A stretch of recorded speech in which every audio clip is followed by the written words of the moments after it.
They hate when you elevate. The second of losses, I'm handing them out, yeah, I had to go delegate. It feel like I'm floating, I'm lost in the moment, I swear I could levitate. They never believed that I would really fly, I had to go demonstrate.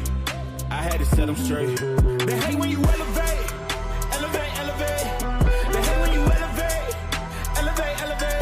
Yeah, they hate when you elevate, elevate, elevate. They hate when you elevate, yeah. I had to elevate. I'm way up, way too fly.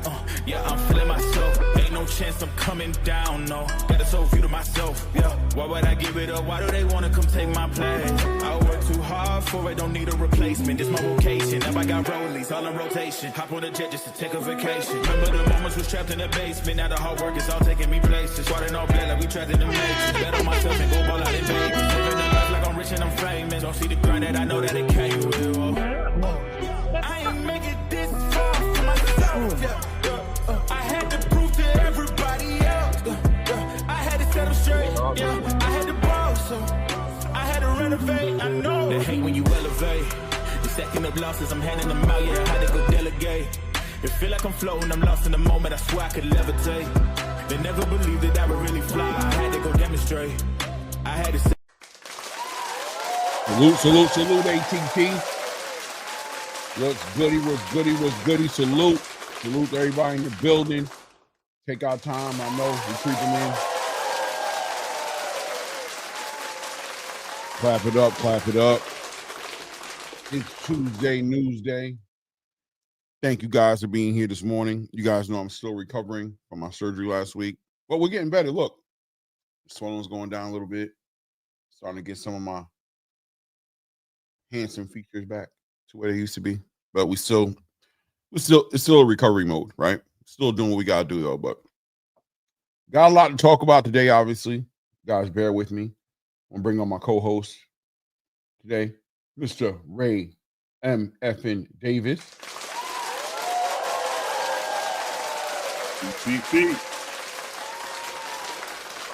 Yeah, we back at it. Another one. It's a new day. It's Tuesday. Crazy ass weekend of boxing, man. Crazy ass weekend. Woo! Hold on. I called it, Clay. I don't know how I seen it. I was like, yo, I ain't gonna say that. You could tell him what I called you and said. You was like, how? Yeah, I mean, yeah, a crazy a weekend of boxing, man. I couldn't call it. You know what I mean? A weekend of boxing that we were all looking forward to seeing. You know I was. I agree. Especially the Keyshawn Davis fight. Mm-hmm. Really was looking forward to seeing. And there was a lot of fights that was going to happen. I mean, we'll talk about those fights as well. We had Juno Nakatani. How I said that? Said that right? We had him in the building. We had Fabio Wardley pulled a win out his ass in the last inning on his fight. We had Abdullah Mason this weekend show and prove how he's the future of boxing, right? I mean, literally may have even taken over to a large extent what's going on over at Top Rank. Obviously, Keyshawn Davis is the weight from the scale issues all the way into the back after the fight issues and the back room issues, and man, it's just craziness, right? And then we've got Teofimo Lopez hinting towards potential PBC collaborations coming up down the line. PBC's invited Teofimo Lopez to the August 16th event that still hasn't even been announced officially, but he's pushing that as well. And it's just so many different things going on, right? And we got June 19th is creeping up. So we've got Brian Norman getting ready to be in Japan, getting ready to fight. Supposedly on that undercard was supposed to be Gary Antoine Russell and Andy Hiroshima. I don't think that's happening anymore. I guess they might be bringing that over to the August 16th card. I don't know what's going on, right? But we got a lot to talk about. A lot going on in the boxing space right now. You know what I mean? But how you been, Ray? I'm chilling, man. Listen, if they do that, man, you know what I mean, after you already announced this fight, that's crazy. But in other news, I'm fine, Clay. I'm good. I'm glad you're better, bro. Looking better. Pause on that note. But you know what I mean? Just here to support my brother and let you know what I mean, healing up well. Glad to be back on the panel, man. Glad to be up here talking to these boxing fans. You heard what I said? Boxing fans Right. over these boxer fans. You know what I mean? It's okay, but I like them. You know what I mean? Either way, salute to my people out there. Love you all, man. All due respect. You know what I mean? Keep y'all my highest regards at the end of the day. So I'm doing good, Clay. Yeah. Good to hear that. Good to hear that, man. I mean, we got a lot to talk about, man. Guys, bear with me. You see my voice is a little bit lower because I'm not trying to give myself a damn headache. I got some good, ibuprofen in me right now. You know what I mean? Helping me, chill out a little bit. You know what I mean? A little bit extra strength Tylenol. You know what I'm saying? We're going to stay nice and hydrated and get through this. I'm trying to think where to start at, man. I mean, I guess we could speak to the elephant in the room, right? Or we can speak about, we can go into the fights. If you want to go into the fights, let's go into the fights. Yeah. Let's start with the I think we should start with the elephant, man. You know why? Because the elephant in the room is what everybody want to hear about. Yeah, but everybody's not here. So okay, all right. You know what I'm saying? We got a couple people in the building. Let me salute some of the people in the chat that are here. Yeah. Shout out to the people that are here. Guys, remember, if you are in the building, make sure you hit that like button. Help the algorithm. If you're not subscribed to the channel. Shout out to Here for Boxing. What's up, Here for Boxing? What's good with you, Kev? Robert Chandler in the building. Let's see. Oh, it just seems like Devontae Bone in the building. Hey, it looks like we got the regulars in here. People, not everybody's commenting. People are just watching. So this is what it is. Salute to everybody who hasn't commented. Who hasn't commented in here. Or smash the like button. But y'all should do that anyway. Show some respect and get some love. Yeah, hit that. What they say, clean your feet up before you walking around the house, right? That's how the saying goes. Yeah. Well, let's talk about some of these fights. I mean, you know what fight I kind of want to talk about? I want to go in the heavyweight division for a second. Let's just touch in on this Fabio Wardley. You get a chance to see that fight? I watched it. Yeah, I was watching it before the main event. Before I watched the Kelvin card. Right. Well, I'm not gonna even lie to you. I'm gonna keep it 100 with you. I just feel like Fabio Wardley kind of, to me, he's giving me the Deontay Wilder vibes to a degree, right? As far as he's got a heavy right hand, but the man started boxing late. He hasn't really cultivated that pedigree.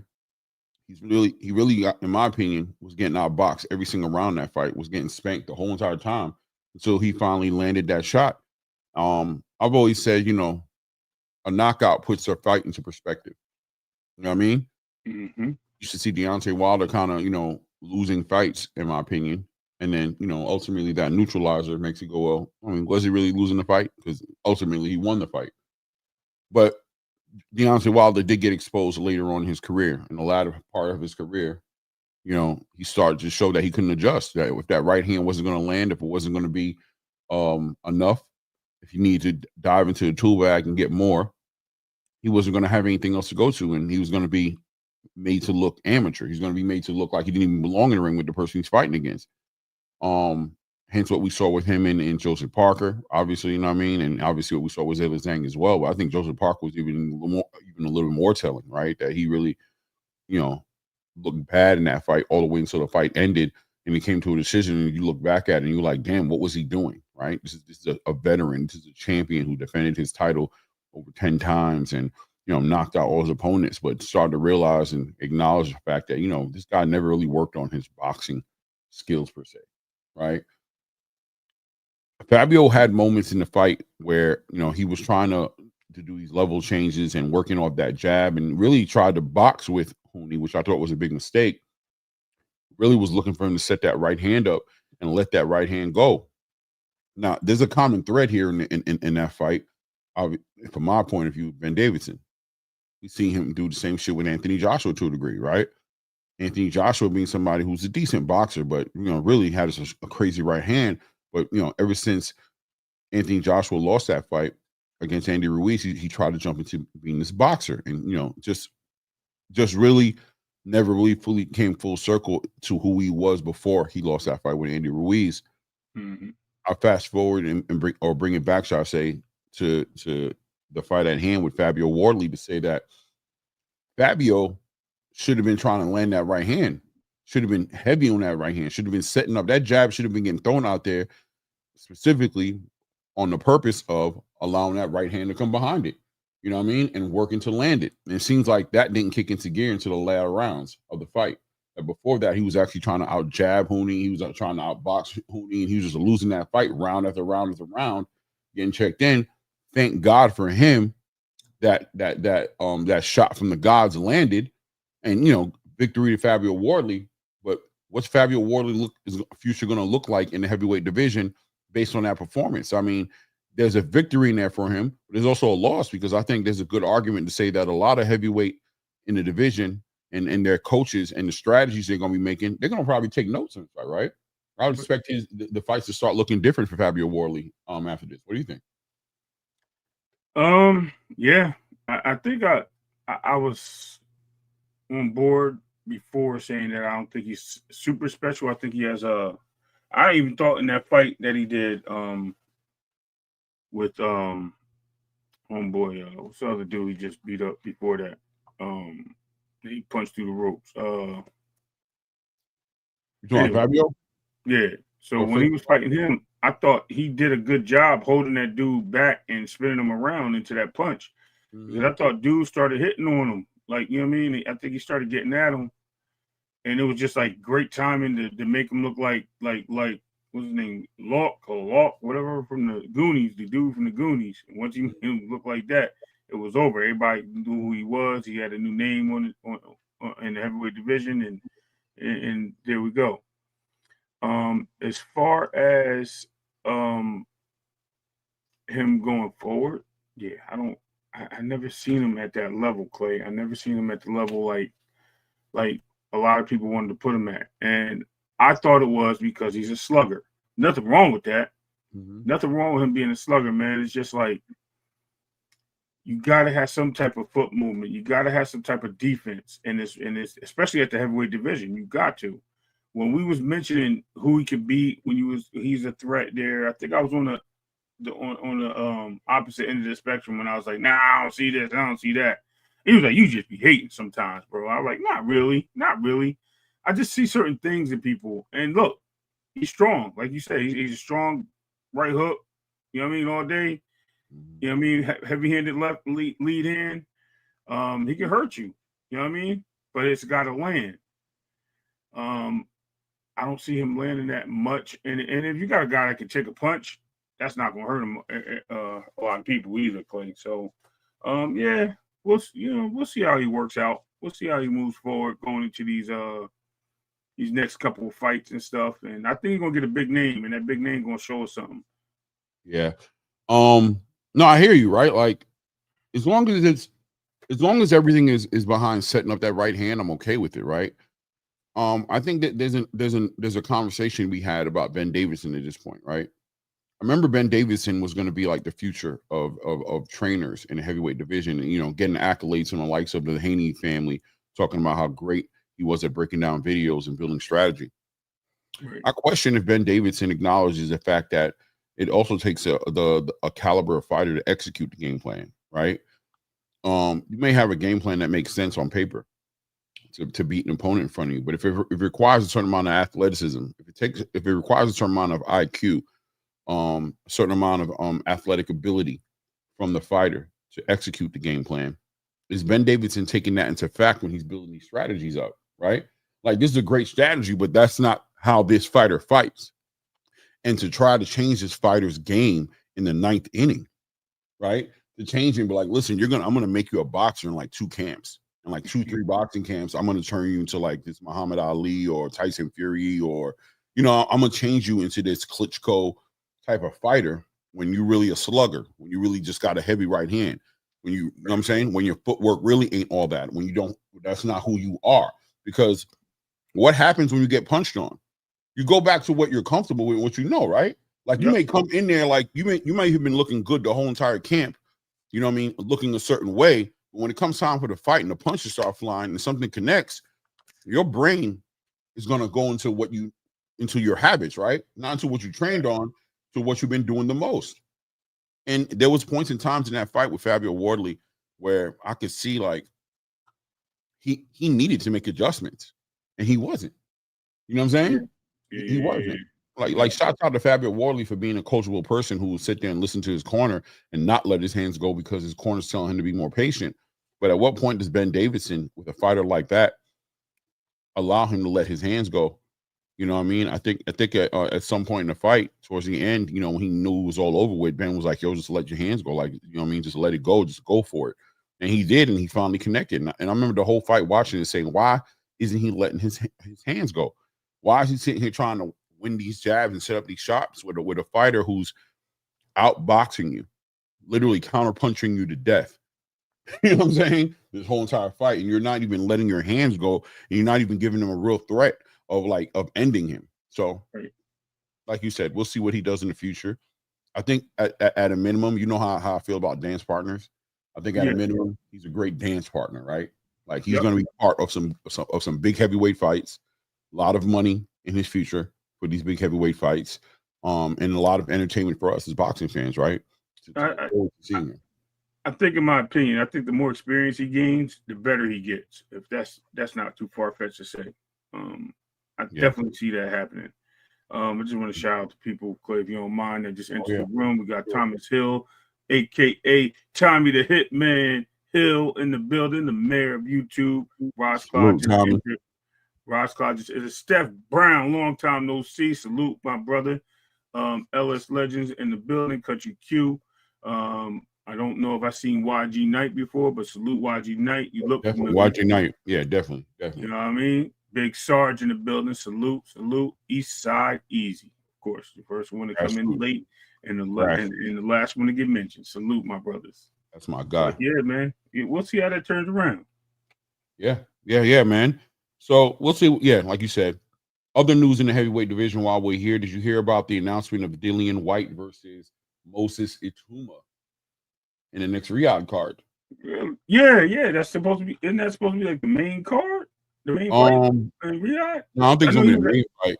I seen it too. Because I remember I was mentioning to you about Ford and Kashi, and I also mentioned Neary and Ball. They were all in the same card. Yeah. Okay. I didn't hear much about it. I just heard on a surface level that the fight was being announced. Yeah. I love that fight. Yeah, that's a good fight. Remember, I was like, it's a heavyweight fight. I can't remember who it was. I was driving. Oh, that was a fight. You were saying that? I wasn't even aware of this fight being put together yet. Yeah. You know what I'm saying? So, okay, this is the fight you were talking about, the big heavyweight fight. That was on. Okay. Yes. Okay. So, look, a great fight. I mean, we were looking for a way for Moses Ituma to get in the conversation, right? Without taking the biggest risk in the world, right? I mean, obviously, we heard the conversations of the Martin Bacoli fight potentially being there, and we saw how the WBO moved Moses Ituma into a position where it kind of looked like him and Joseph Parker might even have to bump heads, right? But I think we both agreed like there was no reason to rush him. This is a young guy, you know what I mean? Coming up in the division, let him to be developed, but at the same time, you want to up the competition, right? You want to up the competition for him and keep him going in the right direction. Right. With Dillian White having opponents like Anthony Joshua on his resume, Derek Chisora, Povetkin, he's at Tyson Fury, having those fighters on his resume. This is a great fight for Moses Ituma to have on his resume to beat Dillian White, even with all the PD allegations and all the suspensions and all the things that come with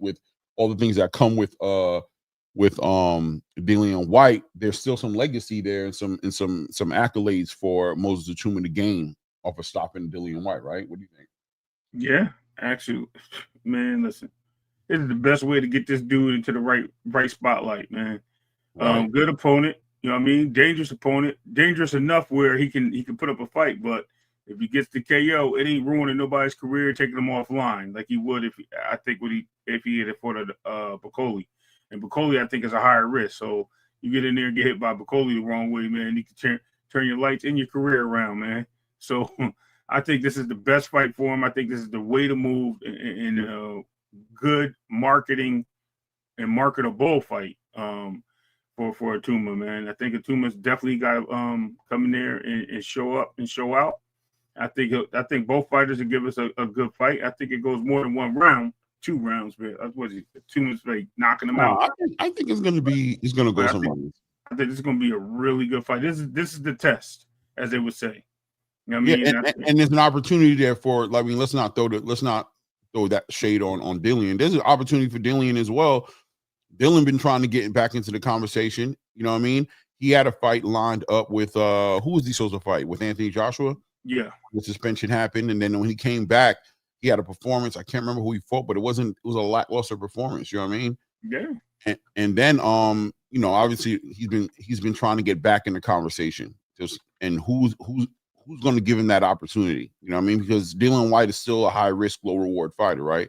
Low reward of the strength of he has so much drama that comes with him as far as with the PED allegation. He's lost a lot in his stock and in his market value. But he's high risk because he can knock you out, right? Like he can knock you out. Mm-hmm. So Moses Ituma, the up and coming attraction, the most sought after heavyweight young prospect, last year's Ring Magazine prospect of the year, this is an opportunity for him as well to play gatekeeper and lock Moses Ituma out of the conversation and in turn put himself back into the conversation. So it's a big fight for both these guys. Right. So I was excited to hear about it. I was excited to hear that Moses Ituma found that dance partner that satisfied, like, all right, name, but not imminent danger, but danger, right? And up in competition. I don't think Dillian Whyte. Listen, I don't want to put the cart before the horse, as I think you were going to say, but I just don't see Dillian Whyte stopping or getting his licks in too bad. Again, I think he puts on a good fight. I think the pressure is going to make Ituma box and fight different, absolutely. But I mean, anything could happen. It's boxing, bro. Dillian Whyte has shown certain things in the ring. I mean, he's retired some fighters, you know what I mean? Since Tyson Fury, I think all 3 fighters he retired in the corner, you know what I mean? So he definitely got skills to pay the bills. He's a heavy puncher too, but I think this Ituma guy, man, I think this guy, he's good. Like listen, eye test, yeah. This is a fight where, to me, it gives me Abdullah Mason versus Nakatilia energy to a degree. Right, where it's like, right, where it's like Nakatili's an experienced boxer. He's had the opponents, but Abdullah Mason is a young, up and coming, punching gunner who we're looking to see tested in a certain way to finish what we think it is about him. Like we think we see in him, but we want those thoughts to be validated by visual confirmation, competition, right? And this is an opportunity for Moses Ituma to be in the ring with somebody who I think a lot of heavyweight boxing fans who watch the heavyweight division, I think, would agree that Dillian Whyte could provide some adversity for Moses. I agree. You know, Moses has been kind of like matched up with people that he's been able to get rid of inside of 3-4 rounds. You know what I mean? 2, 3, 4 rounds. So it's not that I think the bigger thing is that he hasn't been able to be tested because the competition just hasn't been able to test him. He hasn't been tested. Right. And I think Dillian can take him there. You know what I mean? Will he take him there? Dillian could definitely be dispatched just like the rest of the guys. He could be knocked out inside of 3 rounds. You know what I'm saying? It could happen. I think what's up, Fly Frequency? Ill Will in the building, Kayla's Will salute. I think so, Clay. I think he can. You know what I mean? I think both of them can be dispatched in this fight. I'm telling listen, this is nothing but Burkhand for Burkhand. You know what I mean? Just you got a younger Burkhand and an older Burkhand. You know, as they say, the last power, but your speed goes. You know what I mean? Your thoughts. And when you think you can dunk, you can't dunk no more. You know, you think you're running 40 in 4.2 seconds and you can't no more. You run in 5 seconds, but you still think you fast? Yeah. Just creeping up on Dillian Whyte. So I think it's a great fight, though. Like I said, I think it's so dangerous that, it means something. It's meaningful. But I just think it's also, like I said, it's definitely a good test for Ituma. So we'll see how it works out, man. I think it's a good fight. And I think overall it's gonna be solid. I think it's gonna be a solid fight. Yeah. I expect Moses Ituma to win for sure. I don't think Dillian Whyte is gonna win at all. But I'm interested in seeing Moses Ituma tested, right? So just one step closer to us, seeing what Moses Ituma really is, cut from. Very stoic, mature. Moses Ituma gives me a lot of that. Him and Abdullah Mason have a lot of common energy about them. Just real stoic, real professional, real respectful, not showboaters, not big talkers. You know what I mean? Really want to do a lot of talking in the ring. And, those are the kind of guys you want to see. You kind of root for those guys, right? Because you know how quickly those guys become high risk, low reward guys. They don't sell fights. You know what I mean? Et cetera, et cetera. You know what I mean? And they turn like John Boots Ennis is an example. I mean, somebody who it took a while for him to get his legs up under him and for the people to actually get a chance to see him do what he can do. And still people have questions because he doesn't do the talking and he's not on the social media all day long. He's out in front of a camera and a microphone all day long, talking, calling out people and doing stuff. Same energy these guys have. So we'll see what happens. So the heavyweight division is in good hands. I think the heavyweight division's in great hands right now. Obviously, right? Yeah. Shout out to European champions out there, bro. And boxing. Frank Warren, right? Frank Warren. Heavyweight division, man. Like this is Frank Warren definitely, you know what I mean, did this thing going out there seeking the best and probably the brightest heavyweights in the division, man. I mean, shout out to, like I said, everybody in the world that's a heavyweight, man, because y'all division's probably on the rise. And as they say, as the heavyweight division goes, so does boxing. So boxing is definitely on the forefront of his bounce back. We just need Jake Paul to get in there and fight a real heavyweight. That's all. He's a real cruiserweight. And that's okay. He fought at 220, right? Bring him up. I heard there's a rumor out there that he may be in the background trying to negotiate something with Zurdo Ramirez as well on the back end of his victory on he's looking to do against Cesar Chavez. So that would be kind of crazy, right? Yeah, Amir Obatai and Benavidez might be talking in talks as well. So much going on, man. You don't know where it's going to go. Yeah, man. Yeah. So what else? Let's get into this Keyshawn Davis situation a little bit. We'll get into the card as well. Right. This is the first time we had an opportunity to actually build on the show, right? Right. About this whole Keyshawn Davis situation.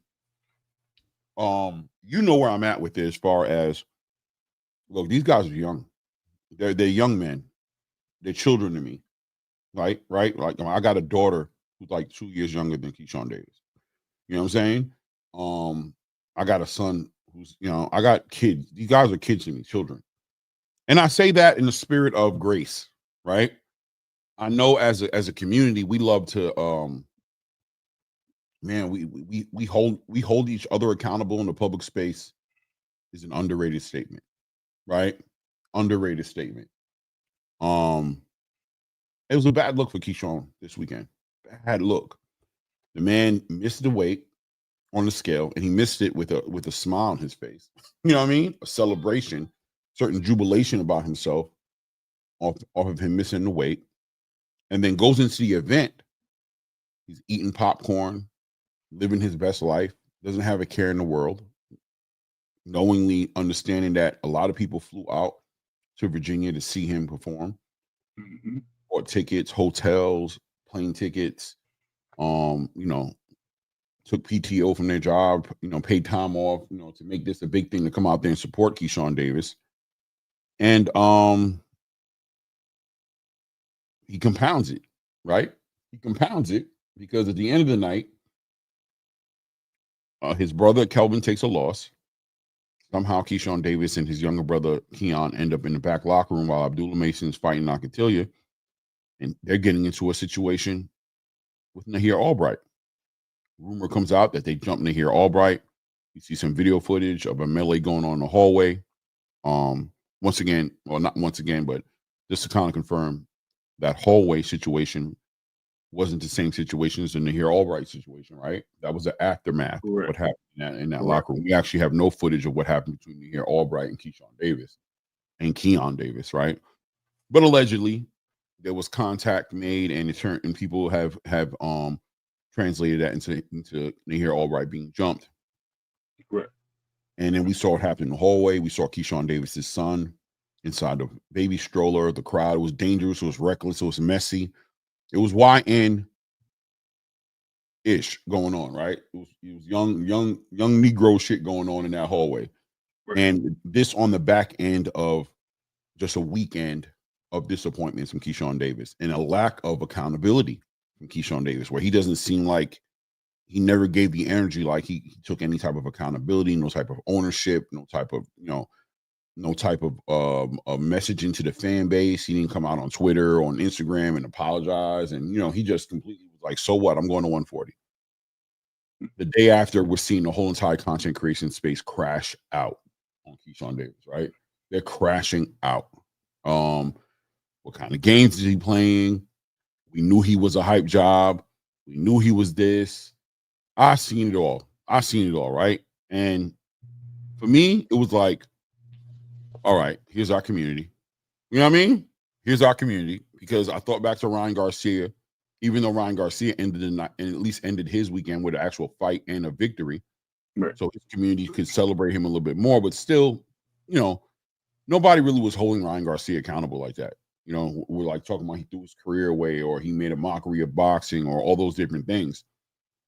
But when it came to Keyshawn, man, did they put it to him. And there was a part of me, Ray, that said he deserves it, right? Like, he deserves it. Like, accountability is a mother. You know what I mean? Like, yeah. You made your bed. You made your bed. You must lay in it, right? You must lay in the bed. So I'm not crying for Keyshawn Davis. You know what I'm saying? Whatever punishments he's got coming to him, whether it be a suspension, whether it be a fine, or a combination of both, it is what it is. You know what I mean? He's a young man, and sometimes as young men, without real adversity and consequences and accountability, we kind of don't grow. You know what I'm saying? Right. Let's grow into spoiled brats, right? Like spoiled people, entitled people.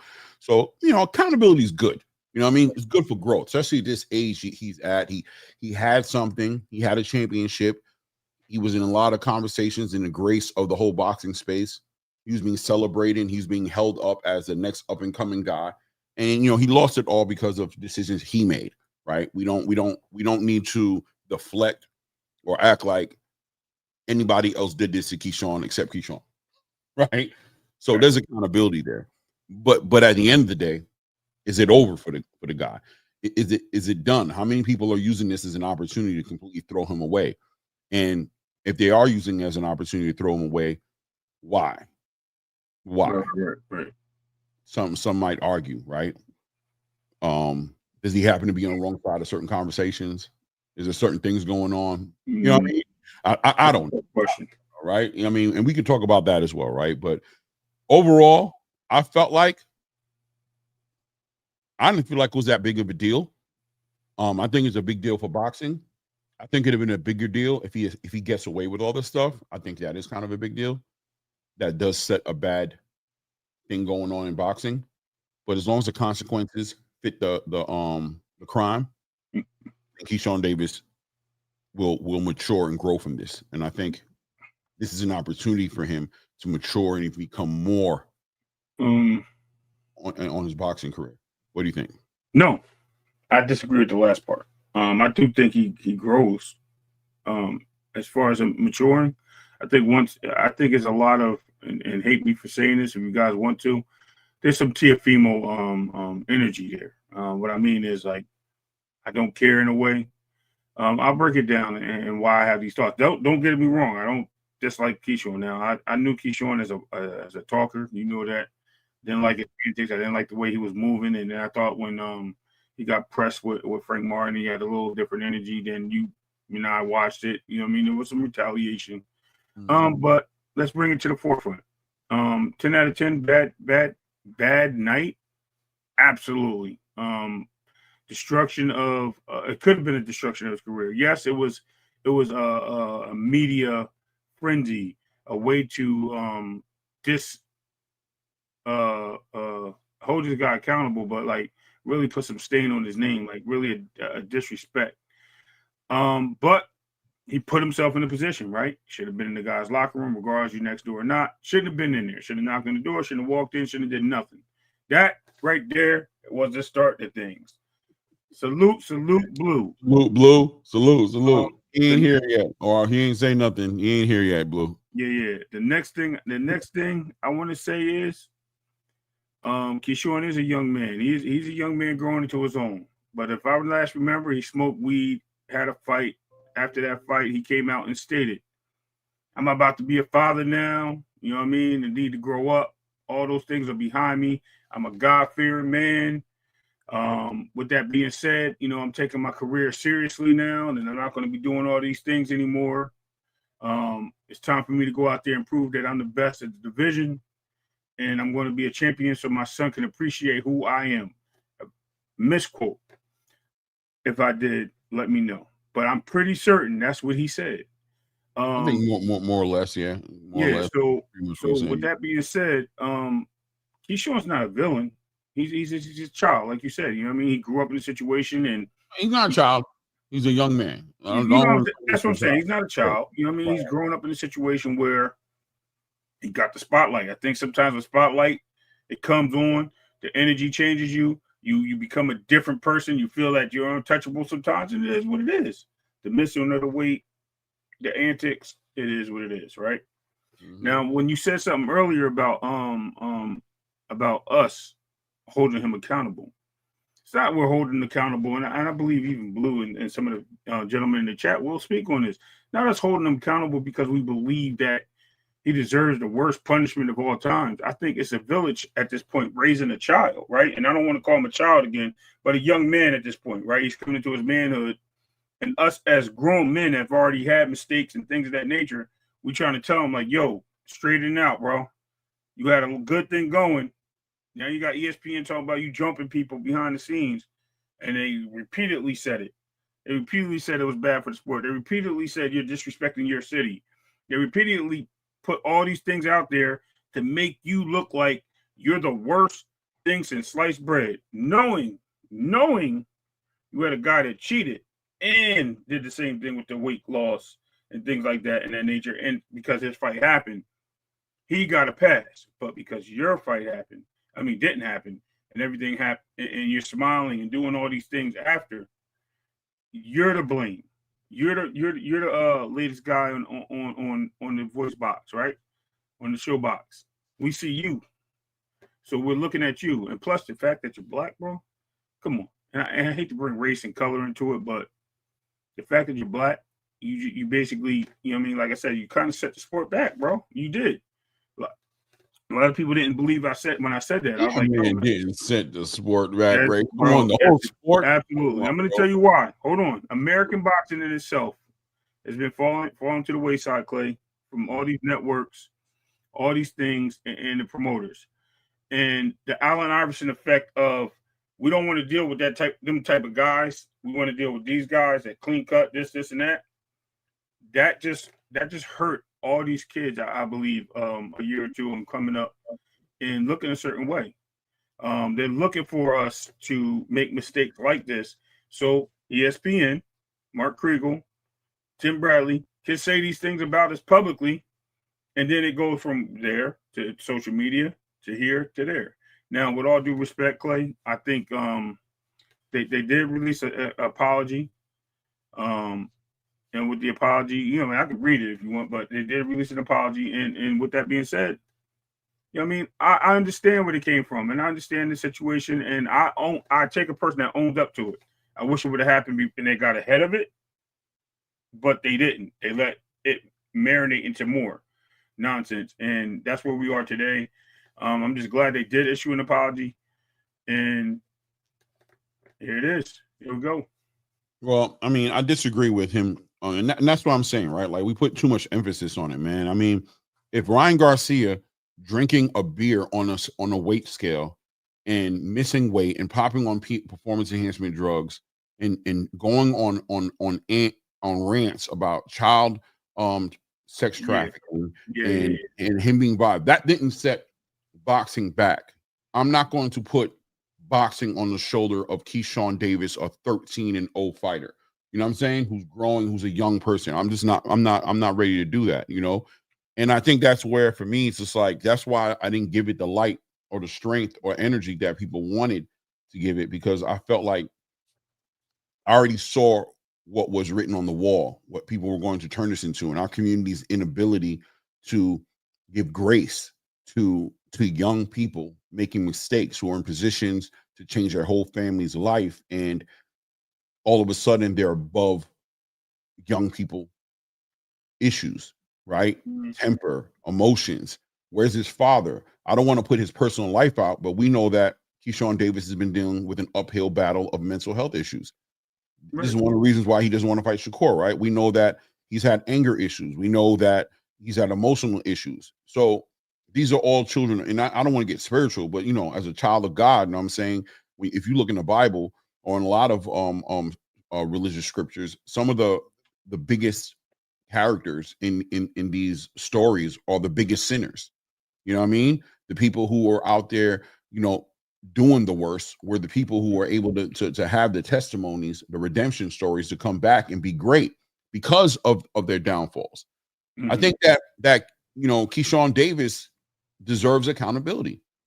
I think I've seen Ross Cloud in here say, yo, suspend the boy for a year. Yes, exactly. That's just like to me, that's an ass whooping. You know what I mean? My son does some crazy shit when he was a young bull. You know what I mean? Right now, my son probably get with me right now. I ain't gonna lie, boy got hands. He's a grown man. I might have to grown man street. You know what I'm saying? That boy a problem out here. But listen, you know, back in the day, you know what I mean? I'm proud of my son. You know I'm saying my son's a man that I always want him to be, raise him to be. He's the man I want him to be. You know what I mean? But you know, when he was younger though, yeah, man, belt the ass. You know what I mean? You come you out there acting a fool. I'm gonna check you, but I'm not going to allow the community to turn you into public enemy number one. Right. I'm not going to allow the school to make you somebody who you're not, who I know you're not, just because you made a mistake. You know what I'm saying? I'm also going to stand tall behind my son and support him and let it be known. Yeah, he did that. Yup, he did that. He definitely did that. He broke all that stuff. He fought that dude, put him through a window. It was crazy. Yeah, I had to come get him. You're right. But at the end of the day, that's still my son. He's still raised better than that. But he's a young boy who can make mistakes and let his emotions get the best of him. And he's gonna get checked. But y'all not gonna sit here and turn it into he ain't do more than what he did. What he did is what he did. You know what I'm saying? And he's gonna grow from that, and he'll be back a better person. And he still has every opportunity in the world to be to over exceed expectations for himself. Absolutely. And supersede any of these other kids around him that y'all think is all the way up here that you put on a totem pole. Now you're trying to throw him down here because he made a mistake. Now I want to add that and say that a lot of these allegations are very allegedly, right?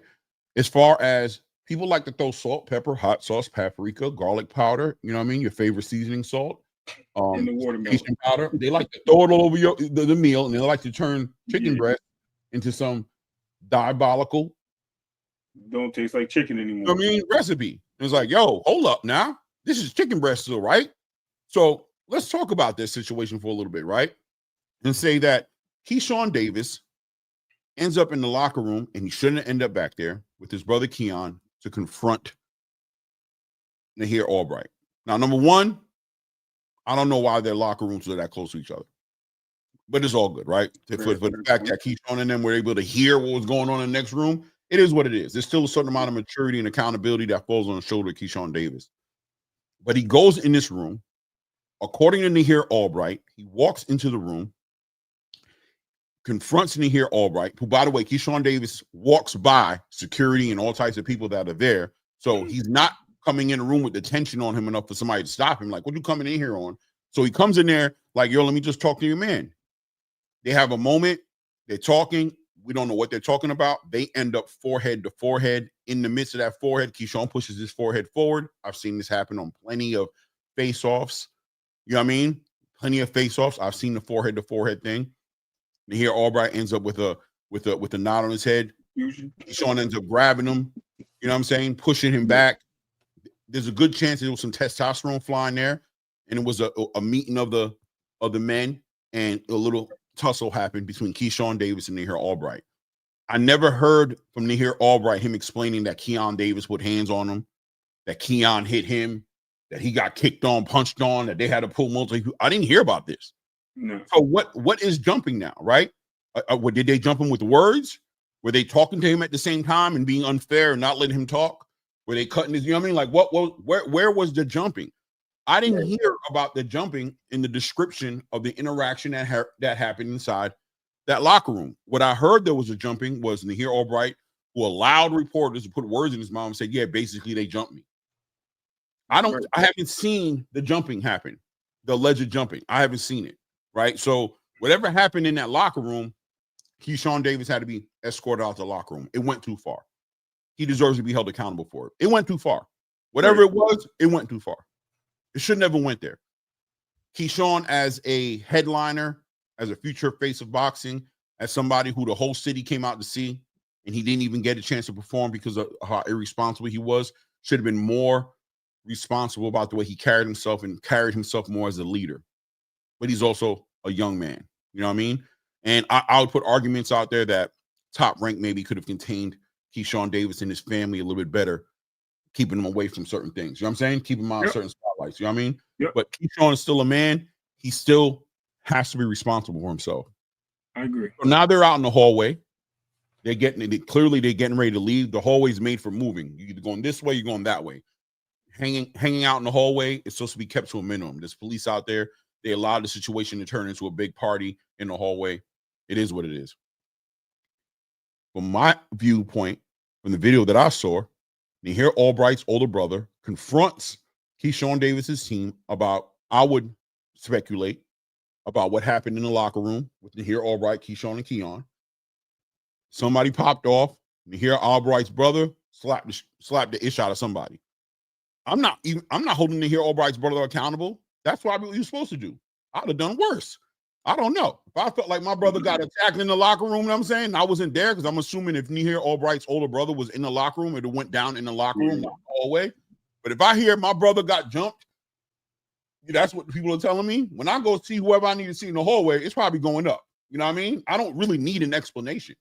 I'm really just using my words to get close to you. I'm just really wasting time and killing time trying to get you to stay still so I can get close to you so I can do what I want to do. I don't need an explanation of why you slapped my brother. I don't care why you did it, bro. Like, you slapped my brother, it's up. So he slapped somebody. Off the slap, it goes up. Like it would anywhere. What the hell? Keep in mind, Keon didn't get slapped. Keyshawn didn't get slapped. People who got slapped were people who probably weren't in that locker room when that situation happened between Nahir Albright and Keyshawn Davis. So they're just looking at it like, bro, you don't put your hands on me. It's up. It's up. Right. It's going down. It is what it is. Accountability is still got to be there. I'm not asking people to sit there and be delusional, like, oh, so we should let it go. Hell no. What I'm saying is things look mad spicy from the outside looking in. And a lot of times it's just a dude who got slapped and two dudes who butted heads in the locker room. And it turns into Keyshawn Davis and Keon Davis went on a prowl to go hunt down Nahir Albright and beat his ass because he beat up Kelvin in a boxing match. And that in the hallway, Keyshawn Davis put everybody's life. Come on, bro. Come on, bro. You know what I'm saying? I don't see it like that. What I see is Keyshawn Davis needs to be held accountable. Mm-hmm. Give him his suspension. Fine him. When he gets back, let's get back to the game, to business of boxing. Whether it's fighting Nahir Albright when you get back, or whether it's fighting another champion at 140, I don't know what it's going to be, but I'm still very much interested in Keyshawn Davis's boxing career. I think he has a promising boxing career. I think in his personal life, counseling, therapy, family, growth, he's not above none of that. We're not above none of that. And any given Sunday, Ray, you might have to decide one day to go and see a therapist, bro. It could be too much for you one day. True. It is what it is. None of us is above that. But you know what it'll be? It'll be your personal business. Yep. What's to be sitting here politicking on the net about.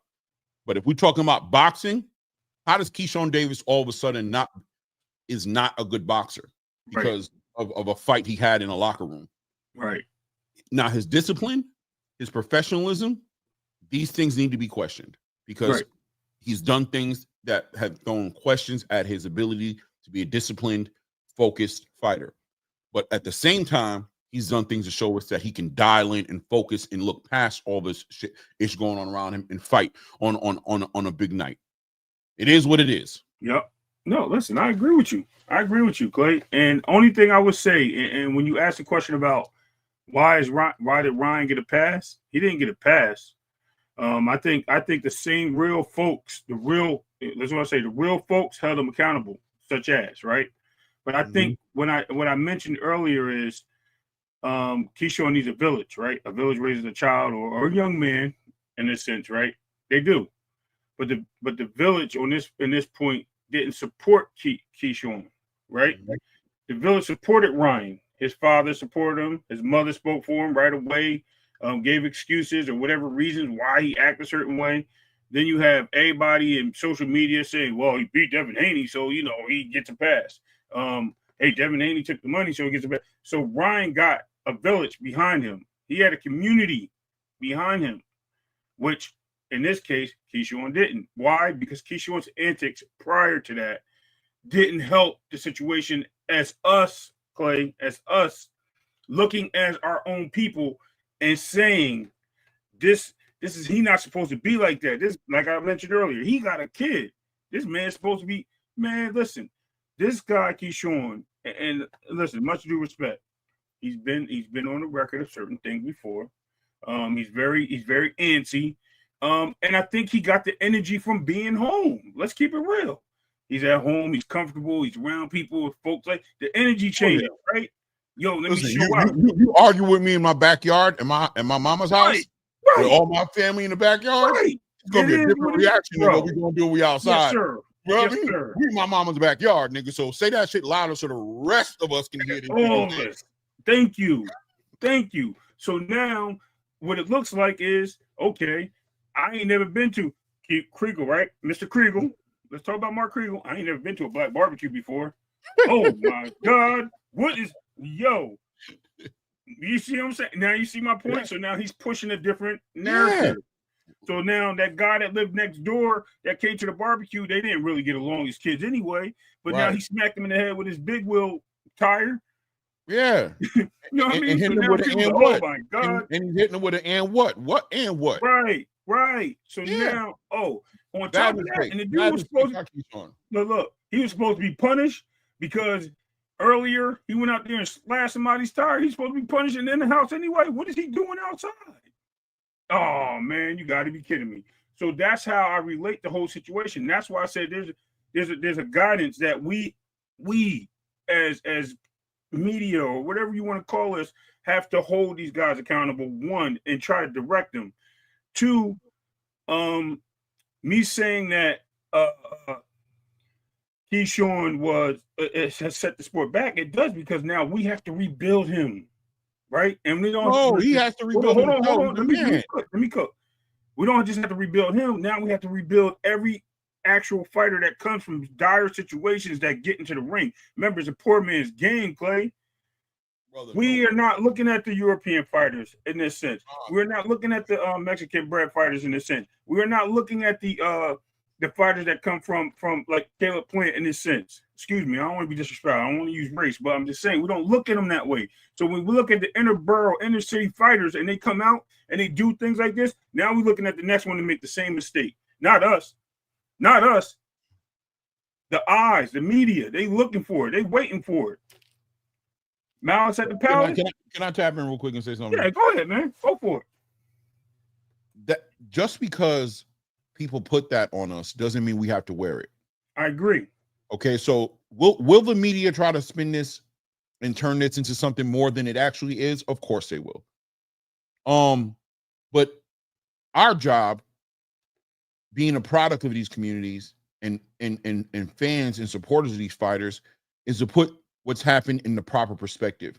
It's not to put the onus on the back of Keyshawn Davis and say, and look, respectfully, right? Not to you, but to our community. Right. That's feminine energy, right? Like when you look at the Willie Lynch letter and the way they approached it with the Willie Lynch letter, what they did was they destroyed the strongest black man in the community, and they brought the mother out and all the children, and they tied the biggest, strongest black man to 4 different horses. They tied his arms and his legs, and they made the horses run in a separate direction. They ripped them apart in front of the mother. Why? Because they knew that the mother would raise the children a certain way based off of her fear for her own children not to go through what just happened, right? Right. So she and it also took away her faith in men protecting her. Like, yo, they took the biggest dude and ripped him in 4 parts. I have nobody left to protect me. They had to start using their feminine energy to protect their family. And their feminine energy was to constantly chastise and instruct the child to stay inside of a certain area, inside of a box, but it stifled a lot of the masculine energy, right? And that's what Willie Lynch wanted. He wanted that masculine energy to get drowned out. Stop that rebellious, I'm a man, you have to respect me energy. We don't want that. We want you to be submissive. We want you to not fight back and allow us to do anything, from telling you what to do to taking your wife and sleeping with your wife or selling your child. We don't want resistance. Right. I bring that full circle to say that we don't have to sit here and enforce another demographics viewpoints on our own community. We don't need to make this bigger than what it is just because the media is making it bigger. If the media wants to make it big, it's okay, but we can hold Keyshawn Davis accountable, but we can at the same time not turn it into, you went ahead and set your whole people back. Look what you did. Nah, it's not that. He didn't do that. You know what I'm saying? What he did was he had an altercation in the back between him and another man, bro. He made a bad judgment call in a moment of excitement. Everybody's moving around. There's a big thing going on in the hallway. He's got his son there. He's got his baby mother there. He's got his mother there. He should have been more concerned about them and getting them out of there. He went the wrong way. He hit a crossroad and had an opportunity to make a decision. Go this way or that way. He went the wrong way. He needs to be chastised. He needs to be held accountable. Right. We will hold him accountable. More importantly, Top Rank should hold him accountable. Boxing should hold him accountable. As far as suspensions are concerned, as far as fines are concerned, as far as the community, our job is to let them know that we do not approve of this. This is reckless behavior. What you did. You know what I'm saying? You put your family in danger, and this is not what we want from you. And the rest of it falls on the back of a man called Keyshawn Davis to process this experience in the right way and to be a better man tomorrow, to give us something to celebrate months down the line. But we better be ready to celebrate him when he does something special, and not sit there and be so caught up on this tag that the media has put over his head, to the point that even when he does something great, we're like, yeah, man, ever since he did this, I don't mess with him. I don't deal with people. Stop. Right. It's not that serious, because these other communities don't do that to their fighters or their people. They don't do it. They make mistakes. They go and they do their time. They go in and they pay their conscience. They come back and they're celebrated. We got a president in the office right now who has 34 felony counts against him. And the nation was like, yo, bro, and he's president of the United States. You know what I mean? Keyshawn Davis is a human being. He's a young man. He's a father, a new father. He's somebody who's had mental health issues he's dealt with. I myself am not the kind of guy to be played with like that. I will make decisions in a moment. Looking back at it, people will be like, damn, bro, I thought Clay was just a mature dude, bro. He just crashed out. Yeah, because I'm a human being, bro. And you push my right buttons and you move me in the right direction, it can go somewhere else. You know what I'm saying? It can go somewhere else that my 48-year-old ass shouldn't be taking it. That I would never advise my son to take it. In a conversation with my son, I would instruct him with a calm mind to never move like that. But in the heat of the moment, when it goes up, it's up. When it goes up, it's up. Right. Things happen. Let me just go ahead and take care of that. I do want to rebuttal real quick. And not bad. Not negative. I think Top Rank needs to step in more. Shout out to Ill Will with the $10, man. I appreciate it, Ill. I think TR needs to step in more. You got to get help from weed, talking to Shakur about suicide, and now this. Hate to see him spiral. He's a man before anything. We all got to be put in check times, 100%. Can I touch on it? Because that's actually where I was going with it, Clay. Go ahead. I promise you I was going there. Listen, I was going to say one name for you, Mike Tyson. Not to be funny, right? Mike Tyson bit Holyfield's ear. He was the worst. He's a great example. I'm going to hear it. Yeah. It was the worst person in boxing.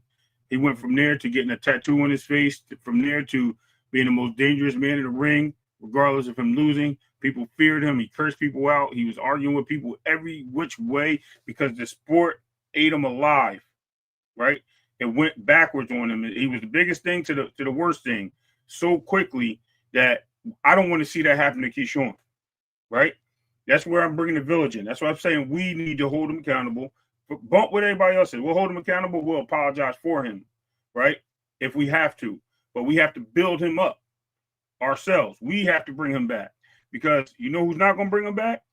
Mark Kriegel is not going to bring him back. He can't wait till he start fighting again. Like, well, back in 2020. No, you want to know what's hilarious, Ray? Right. Go for it. It'll be Mark Kriegel that brings him back before we do. Because of how I hope so. It'll be a Mark Kriegel, or it'll be somebody from outside our community who's gonna be like, yo, man, that man deserves redemption, man. We doing too much. And then all of a sudden, the community will follow. And that's that colonizer conditioned mindset that has us moving the way we do, that we won't even give grace to our own people unless another group of people give us permission to give them grace. Right. You know what I mean? It's messed up. And I just want you to read this statement right here, right? I don't know if the Cardenas is being cynical or if he's being serious, but this is what I'm talking about, right? Mm-hmm. He said that wasn't just an altercation. He assaulted the man that just fought a defenseless man. Really? Was Nahir Albright assaulted and defenseless? Do you understand what I'm trying to say? Do you understand how powerful? My thing is, we can hold them accountable, right? But when you say stuff like that, right? Mm-hmm. Is that a true statement, Ray? There's some here's the thing. This is what they call I'm trying to use the right word here. It's narrative. The word narrative. Yo, is that me? What the heck? Yo, brother. That man was assaulted. It was a headbutt. I mean, I want to reword that because I don't even think it was a headbutt. It was a head clash. Right. So they were going head to head, like how people do it a face off. That's what I heard Nahir Albright describe. Right. That's where the knot came from. Right. The knot came from a head clash that happens all the time, that boxers know about all the time. Nahir Albright was laughing the whole time. He said all he wanted is another fight. All he saw was an opportunity for a boxing match to make money and be in the headlines. He wasn't assaulted. I heard nothing from that man that said that Keyshawn Davis put hands and feet on Nahir Albright. Well, they paint this. What is the jumping? I'm lost.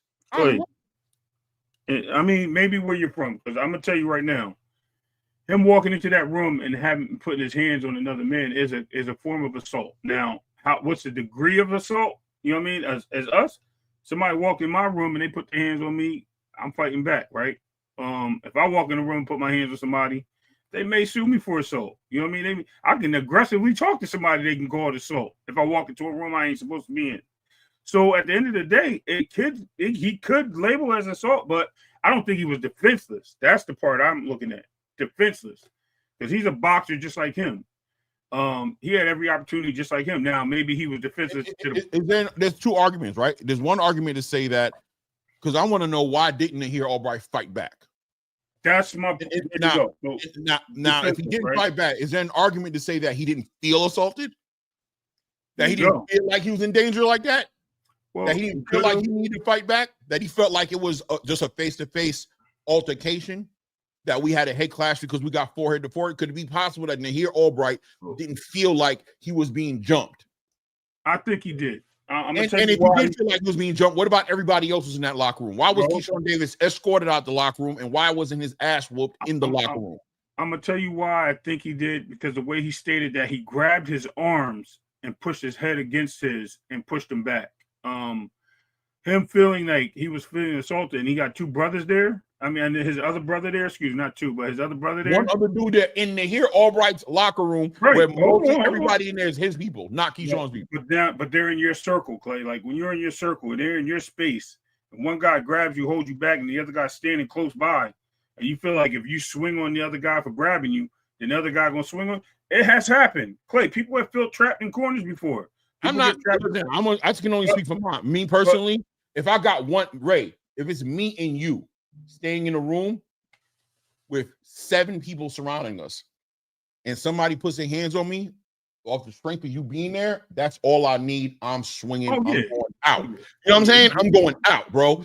Even by myself, I might go out. But if I got one other nigga with me, I don't need to tell you if we in my locker room where we probably got like 15 of my people in there, right? But if I got one other dude with me, we going out. We going out. We going all out. You know what I'm saying? If I feel like I'm getting assaulted, we going all out. Chairs is flying.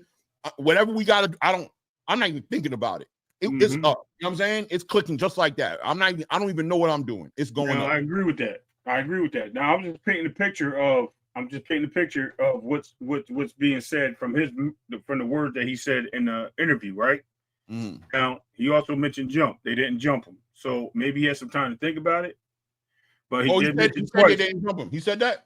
Yeah, he said it. But he also said that they were both there and he grabbed them first. And you know what I mean? So maybe the word jump came from him being in the same space and he didn't know. It came from the reporter who was asking him the questions saying, right, they jumped you. He was like, I guess, they basically I heard. Jumped me. It was a reporter who threw the words in his mouth from what I saw when I didn't watch every clip. Like what you're saying right now, I didn't even know Nahiro Bright said it wasn't a jumping. I didn't even know that happened. So right now, so you said that. So right. Well, go ahead. Look, at the end of the day, Clay, we've seen activity in boxing before amongst up to this level. It's not just check me out. It's not just people fighting each other. I think it was the cross of the lines of entering the opponent's locker room, and that situation happening because, like I said, Mitch Green whipped on by Mike Tyson. Larry Holmes jumping on somebody's Cadillac or whatever it was. Ali and Frazier wrestling before the first fight, tussling. Canelo smacking Plant in the face, you know what I mean? Because Plant tried to smack him. Plant smacking Jamal. Like, we've seen altercation before. This is nothing new. Matter of fact, that's what I'm saying.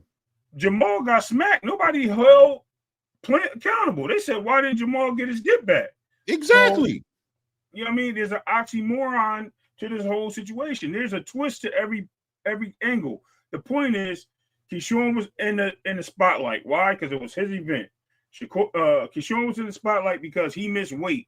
And then Keyshawn was in the spotlight because he tried to fight a guy that he brought from 140. He could have just fought at 140 and dropped the belt and tried to fight him at 135, drain him, and come in heavy. So all those things happen. Then his brother loses. Okay, now he's in the spotlight. His brother loses because it was his night. He missed his night. His brother loses. Abdullah Mason, he calls out on stage, and knowing he's moving up was not necessary, capping and clout chasing Abdullah for no apparent reason. Then he gets there and he gets into the altercation. We'll use the word altercation. I'm not going to call it anything else because we don't know specifics. We only know about what we're hearing. Basically, we weren't there. So he gets into the altercation, which amounted to being worse. You went from a hill to a mountain that quick and shit that it turned into what it is. So we're holding them accountable as a village, right? We're holding them accountable, but at the same time, I see what you're saying. We need to not let everybody else make this the worst thing that ever happened in boxing because one, it's not. Two, we are here to keep this kid's head on straight, regardless of his personal life and his other situations. We're here to keep his head on straight and get him back in the ring and try to build his self-esteem so we can see him back at his best, see him as a boxer, see him as a father. We want that. We want the stabilization. But what we don't want is we don't want the crash outs no more because you can't do this. This is too many times, in my opinion. Maybe one's enough. I mean, yeah, it's one crash. You know what I'm saying? Maybe one's enough. Him smoking. That was him being responsible. This is right. Yeah. So one's enough, right? One's enough. No more. I'm done with it. Don't do no more. You can't afford it, clearly. And I hope he sees that to understand that the industry will not hold you to the same standards as other people. Right. Your complexion gives you a whole different perspective when these people are holding you accountable. They're gonna make it crazy. They're gonna say all this crazy stuff happened. I saw Bradley say, "Come on, stop defending this guy." I'm not defending Keyshawn, man. If you guys want to miss the point, if Bradley, you want to sit here and act like I didn't just say he deserves to be fined, suspended, he should be held accountable just like any other fighter. This is what should happen. Mm-hmm. But I do believe that the media is spinning this into a situation where they're turning this guy into the worst thing that ever happened in boxing. They're trying to make it sound like what he did is the most unfounded thing ever done in boxing, and it's just not. It's just not. He messed up. He made a mistake, and people speak as if they're ready to throw him to the side, throw him in the garbage. I'm not there yet. That's what I was getting at earlier. You know what I mean? I'm not going there. I think he's still Keyshawn, the businessman Davis, who made a mistake. He needs to get back to his business, be about his business, come back better, stronger, more mature. But I'm going to tell you like this, to the boxing fans in the space that feel like it's your job to sit here and tear him down. Don't ask that man to fight who you want him to fight. Don't ask that man to do things you want him to do, because when he turns around, he gets into front of a microphone, he goes, F these fans. When he says, I don't care about what none of these guys want, when you see him start cherry picking and moving around about making it about his business and not giving the fans what they want to see because he doesn't care no more, don't try to hold that man accountable like he owes you anything. Don't play that game, because that's the next part, right? So Keyshawn Davis is sitting here taking his licks. He's quiet. He's not on YouTube, Instagram, cussing nobody out. He's going to take his licks. Yep. When he gets back, y'all keep that energy. Because when he's moving the way he needs to move and the way he wants to move, keep that energy. You know what I'm saying? You didn't give him no grace. You didn't give him no mercy. You know what I mean? He should have never did it. You never did nothing wrong in your life. You threw the stone. You throwing stones. You never did nothing in your life. You can't relate to none of this shit that he's doing, because this man's just out of his mind. All right. That's okay. Maybe you are, because I don't know you personally. Maybe what it is about me is I'm such a flawed human being that I can't throw rocks with so much. That's just me. I'm a flawed human being who's made so many mistakes that I can't do nothing crazy. All I can do is say, Keyshawn, you was wilding, bro. That ain't going to do it, bro. That ain't going to work. I'm sure Terrence Crawford is telling him that right now. I'm sure Bomac is telling him that right now. I'm sure Bob Arum is telling him that right now. Shakur probably telling him that right now. I'm sure the people around him, I'm sure Keon is saying that to him. I mean, not Keon, Kelvin is saying that to him. I'm sure his mother is saying that to him, right? I'm sure his mother is saying that. Like, yo, this is crazy. This ain't gonna work. His sisters yelling at him. His sisters was getting at him. Right. So they was getting at him. But you know what they doing afterwards? They loving on him again. Absolutely. They letting him know this too shall pass. Well, you just gotta be better, man. You gotta be more focused. You saw how your son, and I'm sure, and I'm hoping, I don't know. I'm hoping Keyshawn is holding himself accountable. Just off the strength of the way I saw him react to go getting his son, I saw a moment of like, damn, I'm bugging, bro. He took his son out. Yes, sir. He had a moment of understanding, like this went crazy. So this is a new experience for the new father, for the new man of the hour, for the big star who's headlining cards, who was a prospect last year. Yep. He's 13-0 in his boxing career. He's got to grow. He's got to grow. Without a doubt, he's got to be held accountable. But no, when I see the media right now talking about him, nah, bro. Y'all, and some of the people I see talking, bro. Yeah, and some of the people I see talking, I'm like, yo, y'all, the cloth, the audacity. The dude that put out the statement, Clay. The dude that put up the statement, and I understand what Sugar Free is saying, that put out that public statement saying how it wasn't their fault and stuff like that. That guy was in the wrong, but I get it. He was trying to get in front of it, but that wasn't for him to speak on. I think it was like a trainer or a coach or something. Wasn't for him to speak on. Now maybe he's seen some things from the outside looking in, whatever. But he should have let Keon and Keyshawn speak on that purposely and not really, because when he threw his 2 cents. You know what I mean? He threw his 2 cents in. There's certain control, right? Right. When stuff like this goes bad, and if you don't have faith in Keyshawn's ability to really to douse water on the fire, that there's a potential for him to make it worse. It's just like going to court. When you're being judged, your lawyer will tell you, you'll be like, yo, let me understand so I can tell them what happened, man. They got this all twisted. And your lawyer might be like, yeah, bro, we don't want to do that. We actually want you to sit your ass right here. We don't want you to go up on the stand. We don't want the prosecution getting an opportunity to dissect everything that you're saying, because everything you say can and will be used against you, not only in a court of law, but in the law of public opinion. Right. So the trainer who came out and spoke for Keyshawn Davis, I'm sure he wasn't instructed to do that. He decided to do that on his own. But I think I empathize with the position he was taking. And the position he was taking is, yo, my guy made a mistake, dog. Why y'all acting like this? Like, Nahir Albright is not acting like how y'all acting. He really isn't. Y'all sitting here making this all about this, so he's gonna dial into it because he's trying to get his career going. But the reality is the YN got into it with another YN. Keyshawn was wrong. Yeah. But it wasn't, it's not as diabolical as y'all want to make it seem. Have y'all not seen nothing in y'all lives? I'm sorry. I'm from, listen, that ain't nothing. Well, yo, do you remember the basketball games? The football games in high school? It was almost a guarantee that something like that was getting ready to happen in the back locker room or in the back room or after the game or before the game or the homecoming game or the night before the game. It is what it is. Yeah. It is what it is. They need to do better. Keyshawn specifically needs to do better.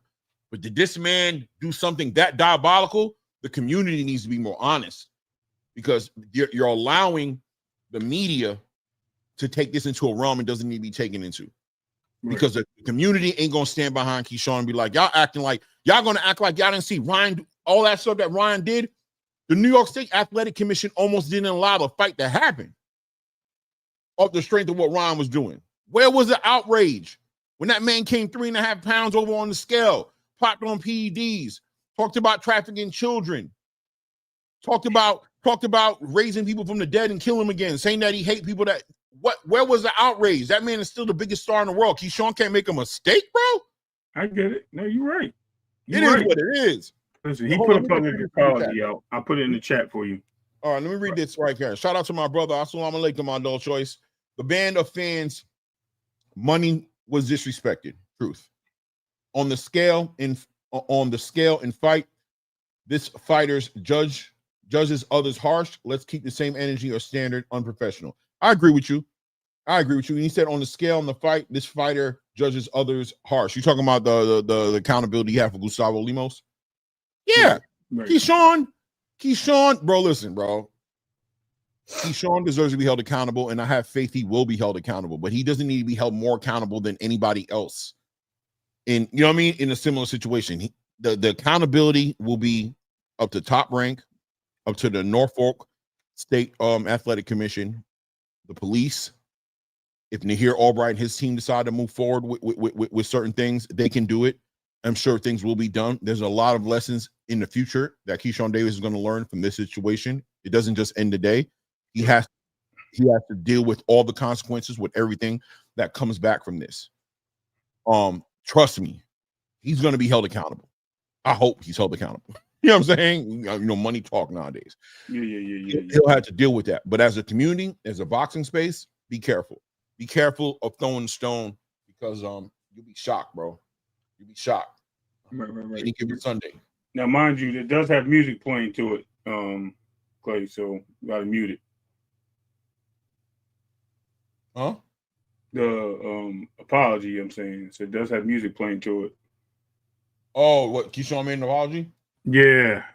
Shakur had posted it, but I sent it to you. It's in the private chat. Oh, I seen that. You did? Okay. Yeah. That was, and I'm hearing that was actually Kelvin. It was, but I just didn't know if you wanted to publicly address it with us. You know what I mean? So, I read it. Well, let me. Yeah, we can do that. Hold on a second. So we can move to the next topic. Yeah. Let me read. I got to get my eyes closer. So I got my glasses on. I got my sunglasses on. On behalf of DV3, we apologize for conducting ourselves in that way. Tension was high and emotions got the best of us. We will be back and better and more professional. Be more professional. Better. It's ups and downs with this, and we're gonna take what comes with it. With all that being said, we didn't jump nobody. I know it, but keep believing the media that's twisting narratives. It's important to understand that he's telling the truth on this part right here. Part of the game, we will regroup, but it will be for us, not for our people. And there it goes. That's the first sign of we recognizing all the people who turn on us and acting like we can't make no mistakes. We see y'all. Shout out to the MF Juice Man. There it is. He already started. He's already letting you know right there. No matter what you think we did that night, we're going to be better for this.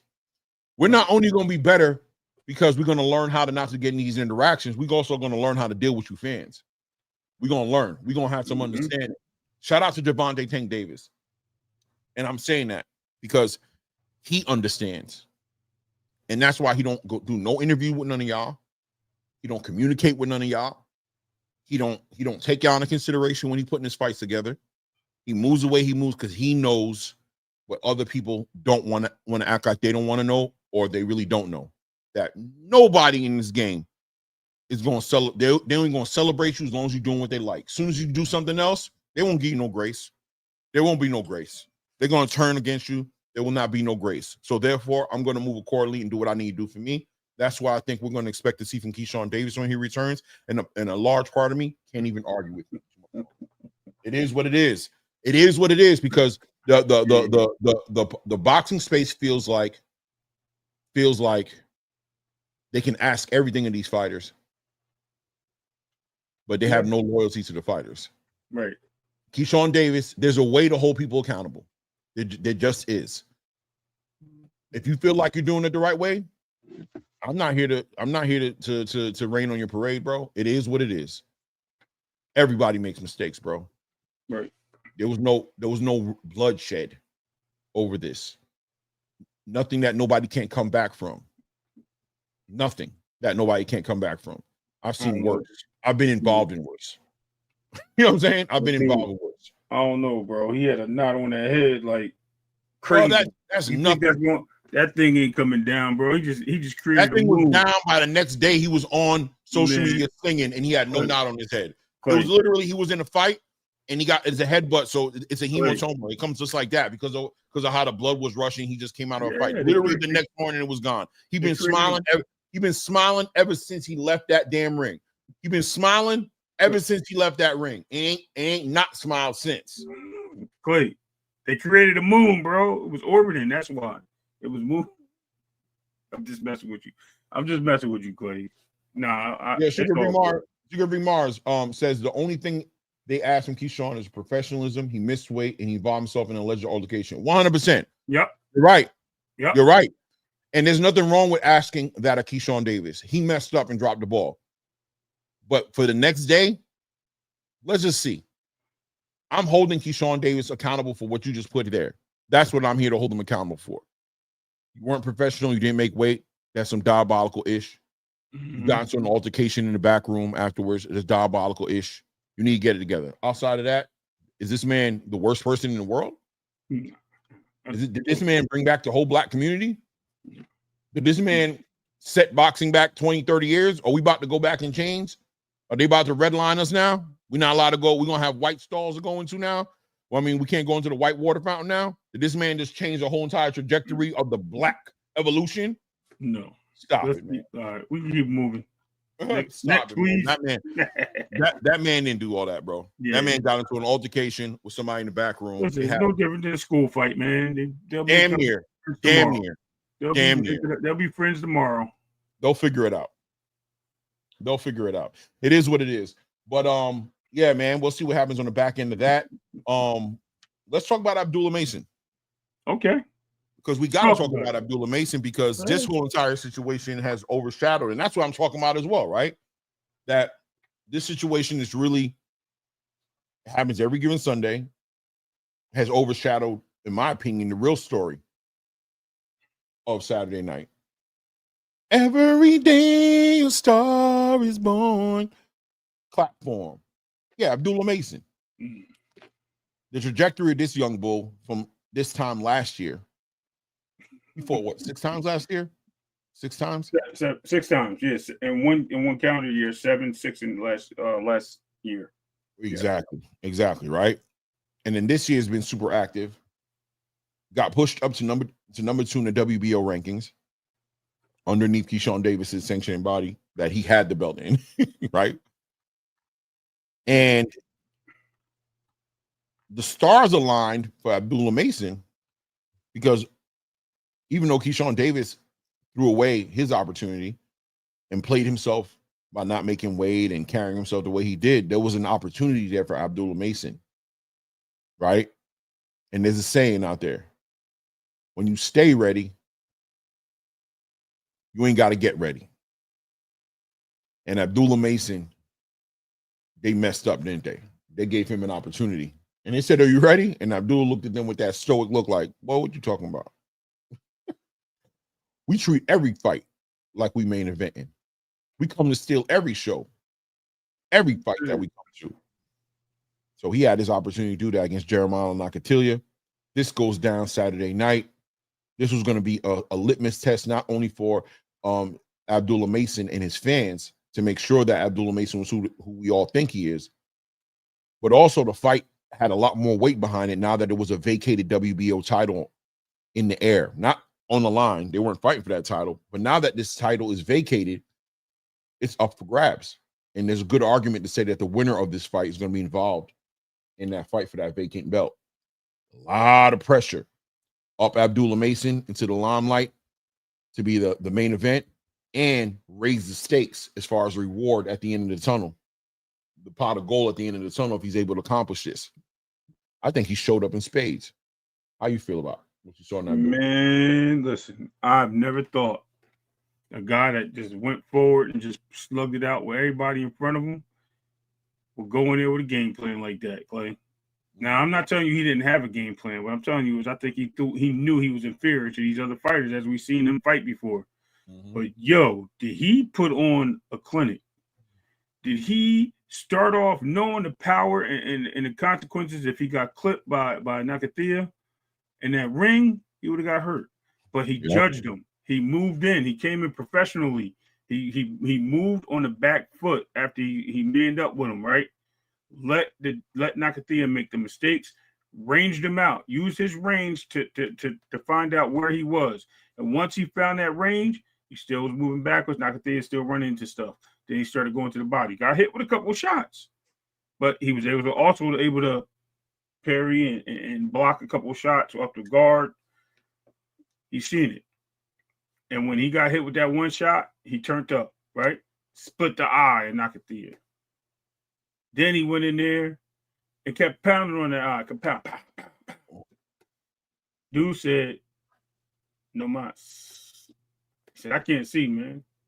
You know what I mean? He said, I can't see. We're done here. He showed me poise, experience, defense, counter ability, back foot movement, lateral movement, forward movement, and a way to take the body and the eyesight away, all in one fight. Awesome fight. Awesome display of talent. I think he's ready. See, I didn't think he was ready because we seen what he fought like, right? We seen him go in there, chop it up in the middle of the ring. No, this time he circled. He did his thing. He showed me something, and I think he can adapt. And that adaptability showed me he's a good fighter, bro. He's better than what I thought he was, and I already thought he was good. I'm landed. Yeah. One big word for Abdullah Mason: adjustments. No, for sure. He showed his abilities to learn. His team showed the ability to adjust. His father showed that he was and his father, I can't think of his name right on the top of my head, but his father is showing more and more that he's passing down them good jewels to his son. Abdullah Mason looked great in the beginning of his career, stopping everybody. He really has not had a moment too much where he wasn't looking great. When he fought Vasquez, he got sat on his pockets, but even that in his own right looked great. Being able to come back from that and react the way he did and ultimately stop him was an accomplishment within itself, right? But what we saw in that fight against Vasquez was that Mason was available to get punched on to a certain degree. He could take shots, and we questioned his chin.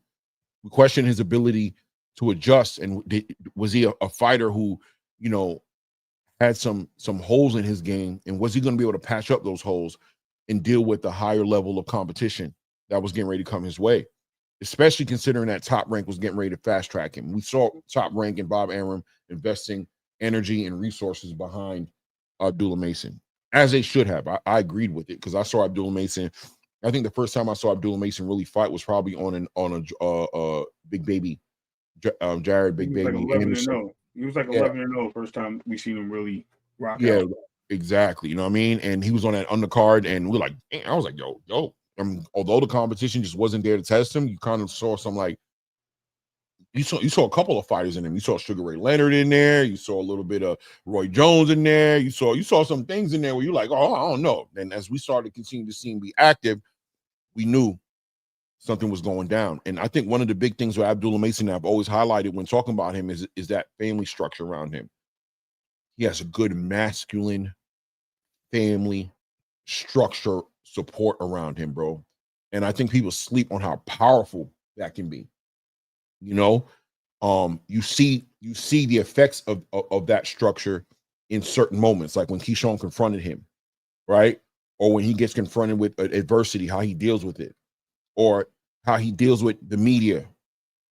All that masculine energy that keeps him stoic and keeps him out of saying dumb things or being involved in conversations he shouldn't be involved in, or things that give you the hope and understanding that he's going to have a great career because he's not going to get caught up in some females, not going to be able to trick him out his freedom, and he's not going to be partying in the wrong place. He's not going to be driving intoxicated down some wrong street.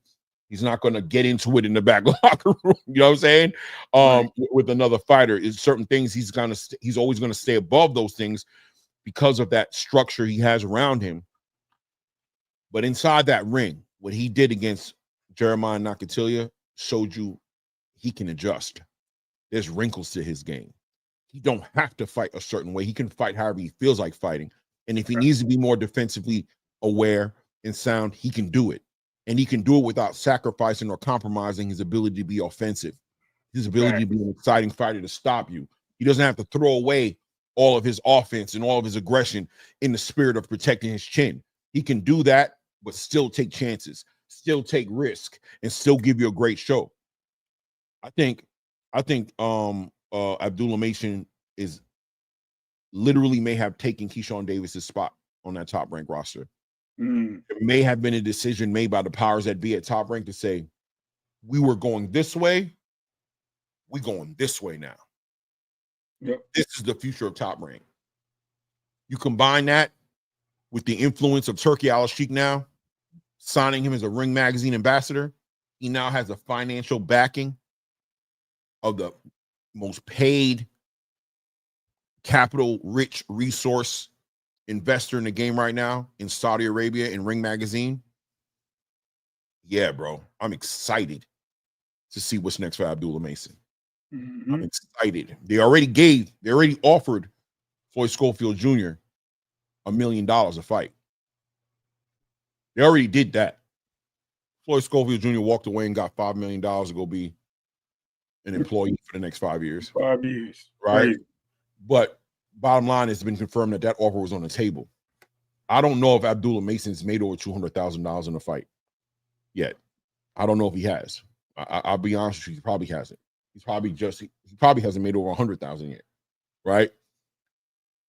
So for Turkey already to be like, I'm going to offer Floyd Schofield $1 million to fight Abdullah Mason, who has no belt, you know what I'm saying? Who has nothing to offer except for a great fight to the space. You put a belt around that boy's waist, around that man's waist, respectfully. You put a belt around him. You get him in the ring, across the ring from a Shakur Stevenson for a unification fight, or Gervonta Tank Davis, or Raymond Moratala for a unification fight on a Riyadh card. He about to take his whole family. He about to get the whole city eating biscuits. He about to feed the whole block chicken and biscuits for the next month, bro. Abdullah about to do it bad to a lot of people. And at the end of the day, me and you talked about it, Ray. I'm gonna land my plane here and say this: all the champions in the division, all the best fighters in the division, get them now. Y'all better get them now. Get them down. Y'all better get them now. The longer you wait and play that game with this dude, the longer you wait and play that game with Abdullah Mason, that you're not going to fight him now, that he don't bring nothing to the table, he don't put asses in seats, who's he fought? Okay. Get him out the way while you can, because if you don't, it don't get better. It don't get worse. Better. He gonna age like wine. He getting better. Like he ain't gonna age like it don't get better for you, it get better for him. Because he getting better. You the one on the other trajectory. You the one going the other way. He aging like wine right now. You aging like milk. You know what I'm saying? Oh, Bubs, it ain't just your core. We talking about your boy too. Tank need to get him too, because Tank. Don't even try. Don't try to keep throwing Shakur there. I see you put that in a few times. On alert too. 140 need to know about him too. 140 should be aware. 140 should be aware of him. Get him now. That's everybody. Everybody from 135 to 140, possibly 147 starting. Nah. Yeah. Tank don't have to worry about that. Don't have to worry. You lying. No, Tank don't got to worry about it because Tank ain't fighting him. Let me tell you something. The people who think they're going to fight him at some point should try to fight him as soon as possible. Right. If you don't plan on fighting him, then you have nothing to worry about. He's going to shake it up at 140, and him and Keyshawn going to have at it at 140, in my opinion. They're going to have at it. Maybe. Keyshawn might be moving to 147 before he get there, because Keyshawn he's a big kid, man. At some point, Keyshawn's going to stop, and Abdullah going to keep going, because I could see Abdullah at 147 at some point, too. Oh, yeah, he getting there. You can see it. Yeah, you can see. He'll probably be at 147 possibly at the same time. Right? So whether the fight happen at 140 or 147, they're going to eventually fight, and that's going to be a great fight when it does happen. Once he start punching harder, he at 147, he at 26 years old, because he'll be about 26 at 147. Bro, he's going to be a young 147. Yeah, man. Yo, it's a dangerous world for y'all out there, man. Y'all better get this dude out the way before he start cooking, man. For real. Yeah. He already turned the lighter on, so the stove top is burning, Clay. You better get him for real. Yeah. Dangerous. You know who else is dangerous? We talked about him earlier. Ituma. Y'all better get him now. That's another one. Better get him now. Oh yeah, bro. Those two. Moses Ituma's last fight showed me why the heavyweight division needs to be scared of him. His last fight, specifically, his poise and his boxing ability that I wasn't aware he had the way he had it. Like, I knew he was a great boxer, but he's a better boxer than I thought he was. And I didn't even realize the man is 6'4". I don't know why I kept looking at this dude like a Mike Tyson of the division. Right. This dude is a 6 foot. Listen, bro. Clay. Unless you Tyson Fury or he's looking eye to eye with everybody in the heavyweight division.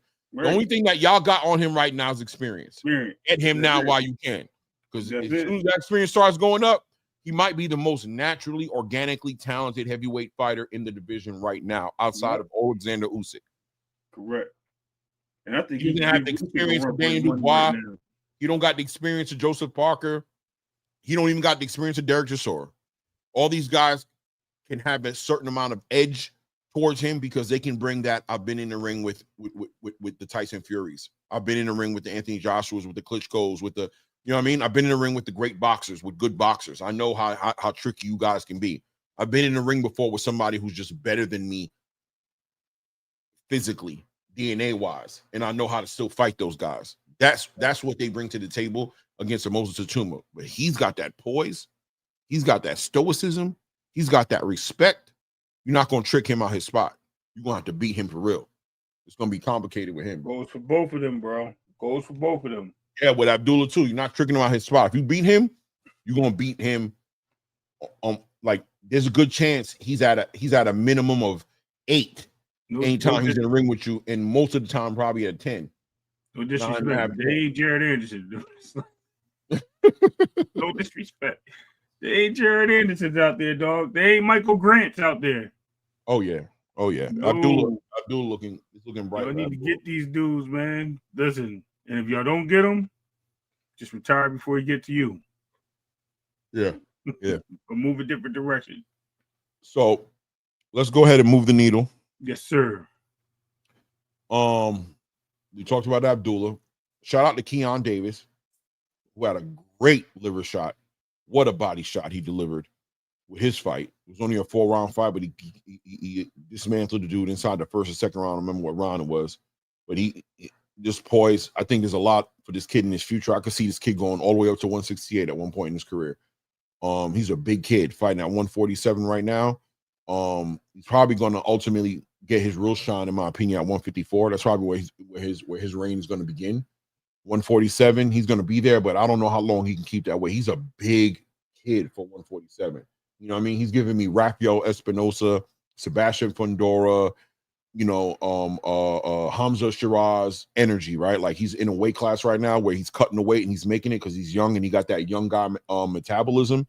But ultimately, I see Keon ending up at 154. When it's all said and done, I see big fights at 154 for him. I'd love to see him in the ring with the likes of the Jaleel Hackett's, you know, I'm trying to think of the young and upcoming 154 pounders, you know what I'm saying, that are coming up. So I'm looking forward to seeing Keon. I'm not going to speak too much on him. He's got some issues he's dealing with now with his brother, so we'll see how they deal with him. But Keon was looking good. Kelvin, what do you think about Kelvin Davis? I think I told you this before, Clay. I think it was the one he got knocked down like 3 fights ago. He got knocked down, right? Maybe 4. And I was like, yo, Clay, he fights a little wild. Like he doesn't like. It's not that he's not a good boxer, but he doesn't use his length. He doesn't use his skill that he has. His natural talent is his length, right? At 140, he doesn't utilize that to punish the fighters in front of him. What he does is he lets people change levels on him. He doesn't change levels himself. He doesn't know how to defensively be sound and keep his distance. The guy could be what's homeboy name? Do that division underneath him. Rafael Espinosa. Yeah. He could be like that. But he's not. He doesn't take advantage. And because he doesn't take the advantages of his size, hopefully he does. Maybe he makes some corrections and he realizes, like, yo, I'm gonna just do it in my circle, bro. Like he should have been outside every time eating the end of these jabs. Every single time. And when he came in, brick hand across the belly, brick hand across the chin. Should have been that way. But of course, reflexes are one, defense another thing. Timing is everything, right? So all that together calculated into poor performance. And I've seen it happen. His footwork is not too great either, by the way. Right. I've been noticing that a couple of fights. His footwork's not great. But he needs to work on those things. And I think as young in his career, he has enough time to bounce back. They are fighters, bro, and you get in the ring to fight. Whether you win or lose, you leave it up to the judges, anything can happen. So, yeah, I mean, I think he bounces back. And I don't think he's like the most terrible fighter in the world. I just think experience helps. Losing helps grow, right? Failure helps you grow. And if he doesn't grow from this, then he'll never grow. And we'll just see him, you know, end his career early, or he'll continue and just be a punching bag. And I hope that's not the case for him. Right. Yeah, man, I felt like Nahir Albright did a real good job of closing that void. Really just turning this into a mid-range fight more than he should have been. Kelvin shouldn't have been in a mid-range fight with Nahir Albright. Nahir Albright, you know, gave his brother all he could handle. You know what I'm saying? He lost a decision fight, but it's a fight that was disputed. A lot of people, you know, I heard a lot of people feeling like, you know, they felt like Nahir beat Keyshawn. I don't feel that way. When I saw the fight, I felt like Keyshawn won the fight, but it was a close fight. He's got skills. He has the ability to if you choose to fight that fight where Nahir wants to fight, it's going to be a more difficult fight than it needs to be. You're the tall guy. Your ability to establish that distance and get that respect from Nahir Albright. And that's what my question is was it just the power? Was it his inability to? Because to get Nahir Albright or other big 140 pounders, you know what I'm saying, or punchers to not cross that void and be aggressive as Nahir was being, you got to get that respect, right? You got to give him something to think about. Like, yo, what's coming back at me? What's the cost? What's the price of shit? Feints, Clay. That's why I said footwork. His feints. Right. I've seen it before. His feints. He doesn't have great footwork. His counter ability is not there. So when people are feigning, his reactions are different. Like he doesn't have that defense. Like he needs to step it up. Where when he sees movement, he needs to slide or parry. You know, chin up, chin down, whatever you're doing, catch whatever he's doing. He needs to do it the right way. He wasn't doing that in that fight. He was literally getting feinted and backing up. So what did Nahir Albright do? Okay, that's what you're doing. Okay, I'm a feint in and I'm an overhand on top while moving and catching him with that all day. Yeah, it was beautiful. It was beautiful, man. It was perfect work. I mean, he got caught a few times. Yeah, for sure. Right, but he made it work for him. Sorry, that right hand, my bad. But no, you're right though. That right hand was finding Kelvin all night, bro. He kept getting hurt. He kept getting hit with that, or that left hand too was catching him too. He was catching him with that overhand left as well. Yeah. So Nahir was able to time and calculate overhand lefts and rights over Kelvin trying to stall out, and tall fighters have this bad habit, right? We see them do it all the time, backing out with their heads high in the air, bro. They love to do that, and that is just so dangerous when you're dealing with these kind of fighters like a Nahir Albright, right? Those fighters like Canelo Alvarez, or those fighters who are able to capitalize off of that. Ryan Garcia did that with Rolly Romero and got clipped like boop, like real quick. You know what I mean? And Rolly knew that immediately and was capitalizing off that. Had Ryan keep his hands in his pockets for the rest of that fight, right after that first knockdown. I don't know, Kelvin. I don't know how old he is. I know he's the older brother. I'm assuming he's 27-ish. 27, I think. Yeah, 26, 28 years old, somewhere in that range. Bomac is a great trainer. We'll see the adjustments that they'll make, and let's see how they deal with it, because having a fighter like Kelvin Davis I feel like it's got to be an acquired taste for a trainer, right? When you look at Sebastian Fundora, for example, right, you got to train him the right way. You can't train him the same way you train everybody else. Do you know how to deal with that tall, lanky fighter? And not only that, does that fighter have the ability to execute the game plan you got? Because I heard Bomac giving him good advice, but does Kelvin have the ability, the IQ, the acumen to execute the game plan that Bomac is putting in his ear? Right. And if he doesn't have the acumen to execute the game plan, can Bomac adjust to that acumen? Right? Can Bomac say, all right, your acumen is not here, it's here. So I need to build a strategy that is palatable for this acumen. Because the strategy that I have that I believe will work requires your acumen, your footwork. I need you to be able to carry out and adjust in the ring, and I need that acumen to be up here. Like when he works with Terrence has the ability to adjust. Bomac can give Terrence a game plan. It doesn't efficiently work as well as he wanted to, and Bud can adjust in that round and get out of that trouble and turn that into a situation to where he can get back to the corner, and Bomac could be like, scratch that. Let's move this way. I saw what just happened. Bop, bop, bop, bop. And Bud has acumen to completely adjust, switch, you know what I mean? Go from southpaw to orthodox or whatever it takes to adjust to the big change that happened in the round before. He's the type of coach who seems like he does well with those type of fighters. Like I think Keyshawn has that ability. Keyshawn has the ability to adjust to Bomac's instruction. Does Kelvin have the ability to do that? And if he doesn't have the ability to adjust with Bomac like that, does Bomac have the ability to dumb it down a little bit better and take advantage of this kid's physical attributes still and get him where he needs to be to become a champion? Or B, is Bomac not the right fit for Kelvin Davis, right? No shots at Bomac. Just saying sometimes, love is love, but if it don't work, it don't work, right? If the way I do things ain't the way you do things, what can we do, right? So Nahir Albright makes his debut at 140 and looks good against Kelvin. He's now holding some sort of a WBC title in that division. Do you see him staying at 140 and competing up there and being a competitive fighter at 140, or does he go back to 135? No, listen. How long was he at 135 for before he moved to 140? Oh wow. Right. So his last fight there was Keyshawn, right? Yeah, I think so. Yeah. Right, so no. Hold on. I think he had another fight. Hold on. No. He had another fight. Hold on. Okay. I just want to keep it in perspective. You're right. Yeah, what's Keyshawn? Yep, you're right. Yep. And before that, where did he fight at? 135. Carlos Balderas. He fought 135 all the way from the beginning of his career. Okay, cool. So I think he's doing. No. He fought at 140 early in his career. Early, like 2018, he fought a couple 140 fights. Right. Well, that's like I always tell people. That's their prospect thing. They fight in that little catch weight situations. All right. So with that being said, he knew it was time for him to move up. Right.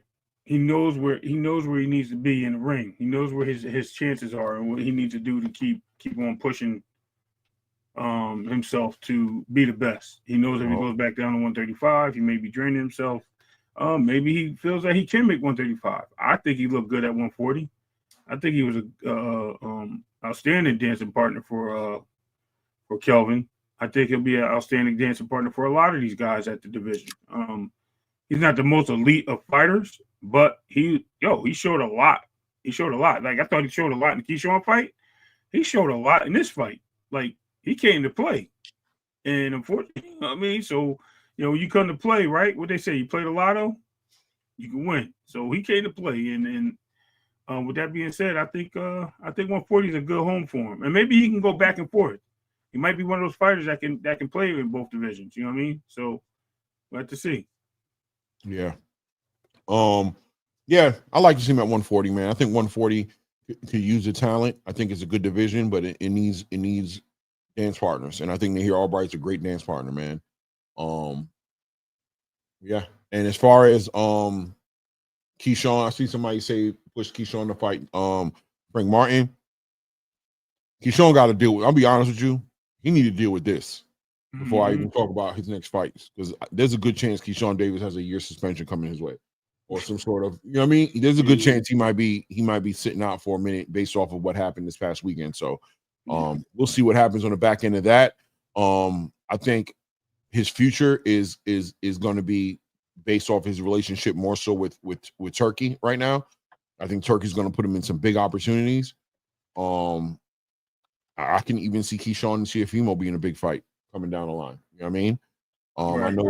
I know that that Teofimo is making his trip, and we can segue right into Teofimo, right? Obviously. Well, before you do that, let me ask you a question. Did you hear what Andy Cruz said? No. What he said? His interview, he said, I think, shout out to YSM. YSM did an interview. He said, pardon my French, people, but he said, fuck Keyshawn, I fuck him up. Let's go. Yeah. Yo, he want that fight, bro. You know what I mean? He said it was a disgrace to the sport, whatever the case may be. You know what I mean? He was unprofessional. He knows he can carry himself with more professionalism, things of that nature. But then he was trying to get the fight after that. You know what I mean? So shout out to Andy Cruz for being 5-0 and looking to make a mark, because he know his time is winding down. Man, he know that clock is ticking. So he knows. He got to make it happen somewhere. The five-fighter part of him is triggered. He got to make money. He said he comfortable at 135, but he don't mind going to 140. We'll see, is what he said. So that's cool, but it was just hilarious. 140, Andy. All right. Yeah, I don't see him doing that. Yeah, he's a little small. All right, Andy. I mean, I know he'll do it, but all right, man. It is what it is. You know what I'm saying? I ain't gonna knock the pedigree. Andy Cruz's pedigree is top shelf, man. So I'm excited. I love to see. He's must-watch boxing for me. I love watching him fight. So, you know what I mean? Shout out to Andy Cruz. Yeah. So, but segueing, I don't know. Can we segue now, or did you still? Yeah. No, I just thought that was fun. I just didn't know if you seen that. That was pretty funny. No doubt. So, top story yesterday. Teofimo puts out the tweet that rocks the nation, or the Instagram post that rocks the nation, as Teofimo is seen sitting inside of his vehicle with a PBC hat on, posing for the camera, doing what he does. And it shakes the boxing algorithm, right? Because the boxing algorithm, in the picture, you see him in the picture, and you see 8/16 on there, and everybody knows that the date of 8/16 is significant in any boxing fan's mind right now because of the anticipated up-and-coming rematch between Lamont Roach and Tank Davis. And word has already been out there. We saw Punch Drunk. He was on here. Shout out to Punch Drunk. Came on here, what was it, Saturday? Was it Saturday we did the show? Yep. And Punch Drunk is somebody who I know people have their mixed feelings about him. I like Punch Drunk. I think some of his stances are diabolical at times, you know what I'm saying? But that's his boxing opinion. I spoke to him before. I think he's a real cool dude, bro. I'm gonna be real with you. I really do. So outside of his channel, I think he showed listen, totally different person than what I thought he was. And I ain't gonna be the one to say I didn't judge him. You know, I did judge him based on what I seen before, Clay. And I have to hold myself to outside of there. I've seen him on other channels too, so I knew he had some type of it's a mannerism. But yo, that was a different guy. I have to show respect to him, man. Shout out. Remember, I've been telling you for a while, right? I've been telling you for a while, right? You were telling me that. You was like, and I said, I know, Ray, you right. I ain't gonna lie to you, right? But I'm telling you, he's different. He's like, you like, I don't know, man. I'm like, I'm telling you, shout out to Trump, man. Yeah. Good person, bro. Really good person, man. I believe it. I've seen father, family man. But on this YouTube space and on his channel, he's straight heat. He ain't playing no games. He's tapping into that algorithm. He understands how to move the needle. But that being said, he came in, and the reason I'm bringing him up is say that he's a credible source of information when it comes to what's going on with Teofimo Lopez and his team. And Punch is also a very well-respected, connected person inside the industry, so he has a lot of inside information. And Punch let us know that Teofimo probably had something up his sleeve because Kevin Connolly, right? And said that something was probably going to get worked out. That on the back end of Teofimo walking away from an opportunity to fight Devin Haney for his biggest payday, that he wouldn't probably just done that lightly, right? That he probably had something in the background that he was hoping was going to come through, and that he wasn't walking away from it without nothing. Just because he's not communicating it doesn't mean nothing is working in the background. Well, it comes full circle. We see this Instagram or tweet or whatever it was come out with Teofimo with the PBC hat. I'll ask you first up front before we get any deeper into it. Once you saw the picture with the PBC hat and you saw the date that said 8/16, what's the first thing that came to your mind? What were you thinking about? First thing that came to my mind was he was fighting Russell, right? That was the first thing in my mind. He fighting on the undercard. He fighting Russell. Mm-hmm. Then the second thing was, hold on. Russell got a fight with a Japanese dude, apparently. Hold on. So I was like, isn't his fight supposed to be in the works? So he ain't fighting him. So I said, oh, maybe he's fighting the winner at 8/16. He's gonna be there to get in the ring. That was my second thought. So that's where I landed. Yeah.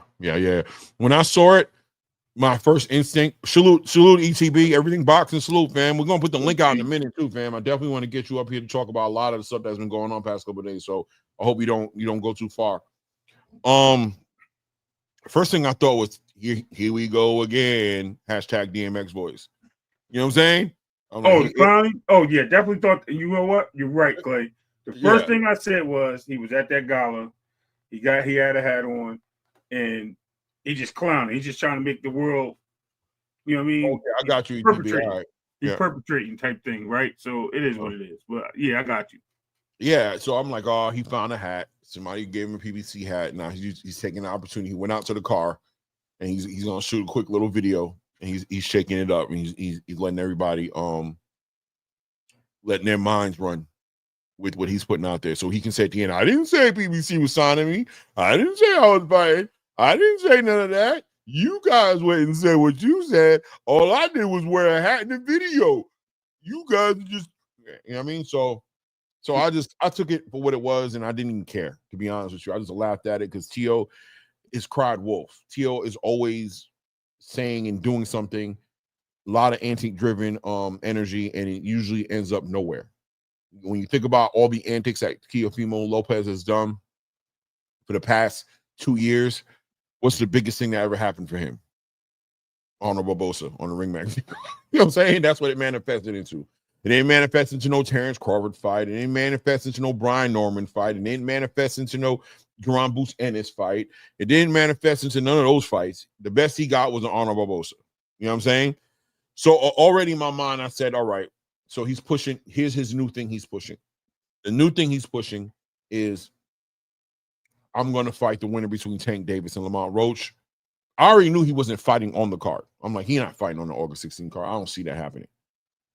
But I'm like, he's going to be there because Punch also said when he was here that PBC had just invited him to the event. Remember when Punch said?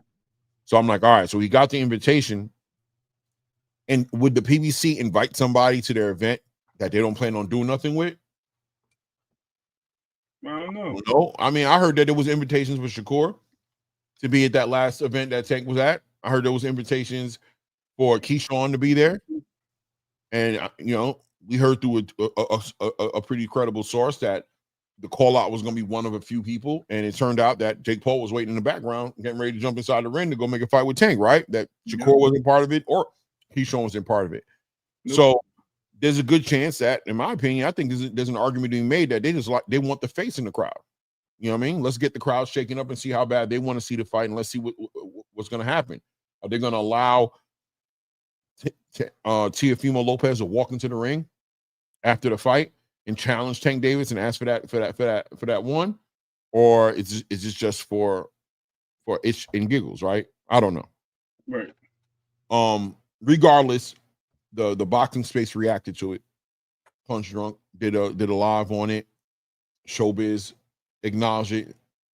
And we also saw Lamont Roach, I think, come out also and say, I'm going to let the cat out the bag that Teofimo wants to fight me and give me a shot at the 140-pound title after I beat Tank. Okay, so what I got from that is that Teofimo is shopping for opportunities with the PBC. I didn't get the energy necessarily that the PBC was vice versa doing the same. Am I crazy about saying that? Nope. I'll break it down later. Okay. I mean, I'm pretty much about to segue to you and just say that for me, it don't mean that much because Teofimo Lopez is the deliverer of the message. Right. And Teofimo Lopez is in a place with me to where I don't listen to him like that. You know what I'm saying? I don't hear him the same way I would say I would hear him like a little over 2 years ago. I take everything he says with a grain of salt. So I'll send it over to you. All right, let's start with I'm not gonna go back to day one and try to get back to what happened with Devin. I mean, we can touch on it, but I don't want to go back 5 years ago. When he's supposed to get the fight with Boots, he was told he'd get a caliber fighter of similar stature, which he said Devin fit the mold. He said it was there, and he just shout out to Fight Hype, by the way, because he just posted the interview and Fight Hype reposted it. I can check that out at a later date. Right now, you need to glue your eyes right here. So, so he said that, right? Then he said he was shopping around. He said, "Yo, shout out to Oscar, shout out to Eddie Hearn hit me up, right? Had the BBC hat on. Said Al Heyman making money, right? He goes, just to let y'all know, you know what I mean? I'm out here looking around, trying to do my thing. He said, something else about you know what I mean? And he dove into the whole Turkey situation. You know what I mean? Like how, he would have took the fight with Devin, but he didn't take it because the money changed. Whatever. But at the end of the day, the whole ultimate thing of that was that he is looking for a new home.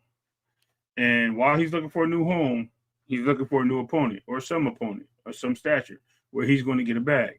No, just not to interrupt you, but are we going back in time right now to something that happened? No, this is what he just said. He just said this. Okay. All right. He just said this. But can I ask you a question on top of that, then? Say, at what point are we going to acknowledge the contract he has with Top Rank, and how free is Teofimo to make all these things happen? So he did mention in another interview, I believe, last night or yesterday, he said something about them. He still has to pay percentages to Top Rank no matter where he fights. Because he still has some, even though he broke his contract, part of that deal is that he's owned. Still in contractual negotiations, he still has to pay a percentage for fighting somewhere else or anywhere else. So at the end of the day, he's still a top-ranked fighter, just shopping around for fights in other networks, basically, is what he's doing. So as far as all y'all PBC, TBC, ain't happening. He ain't there. Still with Top Rank. Still got to pay those membership fees. And until that membership fee is satisfied and levied, he's a top-ranked fighter. But he is looking for a fight in other networks. So he's looking for across-the-street politics right now. Absolutely. He's just looking for the biggest and best fights that will make the crowd go wild, that can get him a bag outside of what Turkey offered him. But I don't think he'll ever get a bag as big as that, in my opinion. If he fights Gervonta Davis, that can escalate into that if they do that little back-end money thing. But in escrow, he'll never get that type of money up front. No way, shape, or form. Right. He's reaching. He's doing what he's always been doing. And he's caught up in the business of boxing. I hope it works out for him. I would love to see Gervonta Tank Davis and Teofimo Lopez go at it. I think that'd be a great fight. I'm all for it, right? I do think that Teofimo has continued for a while now, and to the point to where I'm wondering if it's even repairable to burn bridges in the boxing space, on the business end of the boxing space. We haven't seen the PBC pick up a new fighter since they left. That was what I was going with next. With Amazon, right? We haven't seen them sign anybody. They re-signed a fighter. One fighter re-signed. And still working on a deal with other fighters. So yes, you hit the nail right on the head. Yep. Right. So I don't know. This will be the first fighter that they've signed. You know what I'm saying? Since they started to deal with Amazon, and they're about to leave the deal with Amazon, from my understanding, or Amazon about to leave the deal with them. Yeah, exactly. Right. So I don't know why they signed Teofimo right now. You know what I mean? I don't know. On the back end of Tank Davis, rumors going out that he's potentially negotiating fights with Jake Paul, or that he's talking about retiring. I mean, I don't know what the PBC plans on doing with it, Teofimo Lopez. I think Teofimo is putting himself in a position though where he is betting on himself heavy. And I'm wondering if the business model he's betting on to work for him, if he's doing that based off of what he saw work for Tank, what he saw work for Errol, what he saw work for Devin at one point. Is he basing it off his ability to sell pay-per-views? Because from what I understand from the PBC, their pay structure has always been behind the back end money being the concessions and pay-per-view. Yeah, that's going to be your payday. Like your upfront guaranteed money is going to be, $1-2 million, but the back end off the pay-per-view is usually what sells, is what most PBC fighters make their money on. And I've told you guys already how I feel about this pay-per-view model. I think it's going down, down, down. I think with piracy and all those things going on with streaming, everything like that, it's just not something to count on. And once again, I'll point back and say that even your favorite fighters in like Canelo Alvarez understand the value of guaranteed money. Will not take a fight unless guaranteed money's in escrow. And they're the biggest stars, and they're expecting to sell the biggest pay-per-view numbers, but they still don't want to sit there and bet their health on pay-per-view numbers coming out the way projected to be expected for them to walk around and walk away with north of $30+ million from the fight, right? The biggest stars are doing that. So if you're somebody who's just selling like 150,000 pay-per-views, 100,000 pay-per-views, is that better than an upfront $6.5 million, $11 million to go fight on a Ring Magazine card? I don't know. You know what I mean? And for sure, if they're going to pay you that kind of money, I would expect that the dance partner would have to make it make sense. I think Gervonta Tank Davis does check those boxes. I think he is that dance partner to get him the payday. I think that would be a great fight to put together. I wonder if Tank would take that fight, or if Tank is even interested in making that fight happen. Last thing I've heard from Tank, I didn't hear no interest in that happening. So is this a situation also where representatives of the PBC are telling Teofimo, look, we don't know. I'll tell you what, though. You come to the fight. We're going to invite you to the fight. Because ultimately, when you're dealing with a fight like Gervonta Tank Davis, what you're dealing with is nothing goes unless he says so. There's no, it's very similar to the Jerron Ennis and Eddie Hearn situation, right? Where it's like, yeah, they can promise you what they want to promise you, but until Jerron pulls the trigger, you ain't got no fight. And the same thing is with Tank. Last time I heard Tank talk something about Teofimo, he was talking about slapping him and that he didn't want to fight him because, Tank took that monkey in the banana thing personal. You know how Tank is. Tank ain't playing around with his emotions. He getting his feelings like that. So he got in his feelings with Teofimo. So if Tank doesn't want to fight Shakur because he feels like Shakur's talking a certain way, or Devin because Devin's talking a certain way, is he going to give Teofimo the fight? Maybe. I don't know. You know what I mean? And obviously the fight would have to be at 140 unless Teofimo agreed to come down, cut his weight down to 135 to fight Tank, which would be a nice setup for a nice wet up for Teofimo. Well, Bill trying to set something up now. He's literally him and Tank. No, I'm just saying, like, they've been going at it. So just let you know, man. We don't know what could happen. What's going to transpire? Bill trying to steal the fight. Yeah. I don't know.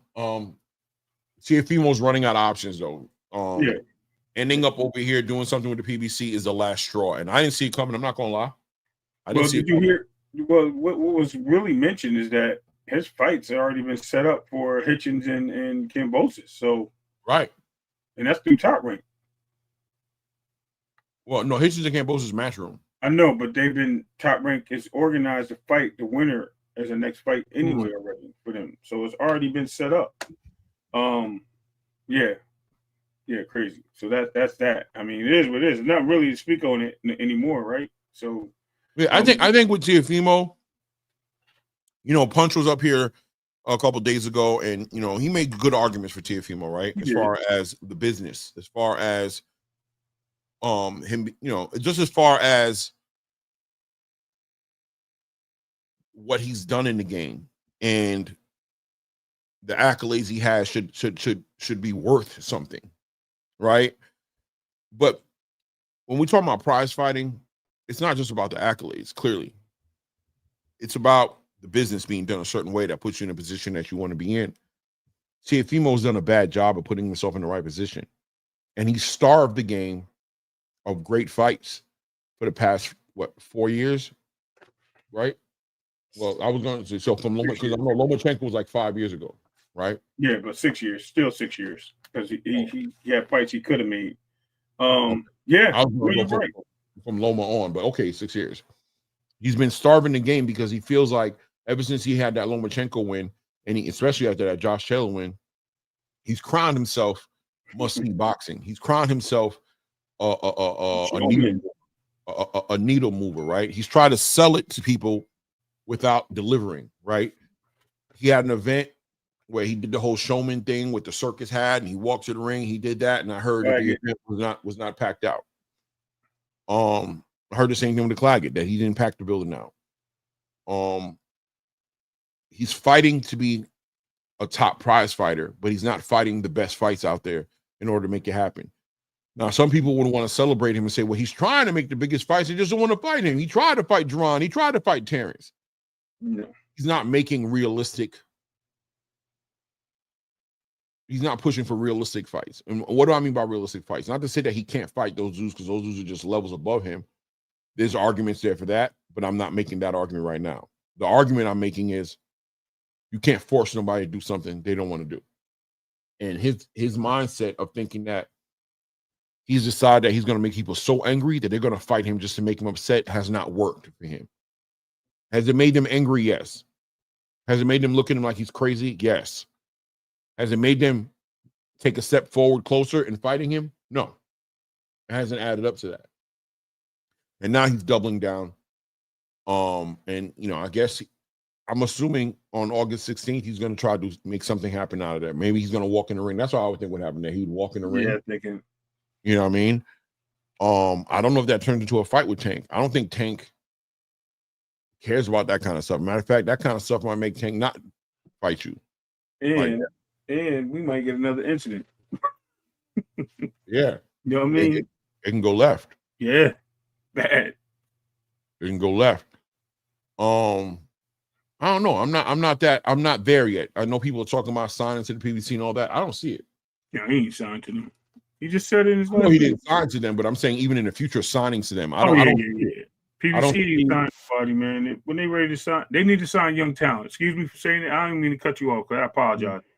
They need to sign young talent, because signing all these older fighters and people that are just basically in the boxing realm that aren't really moving the needle anymore, it's like it's a waste of money. So you might as well just sign somebody young, build them up, get them in the ring, let them run on your network, and then move them across the board to get some belts. That's it. Right. Salute to everybody in the building. I know we got like 50-something people in the building. Please remember to hit that like button if you haven't done it. Take an opportunity and do that for the channel. I appreciate you. Please. If you haven't subscribed to the channel, please don't waste another moment. Make sure you do that as well. Do that too, please. Yeah, definitely.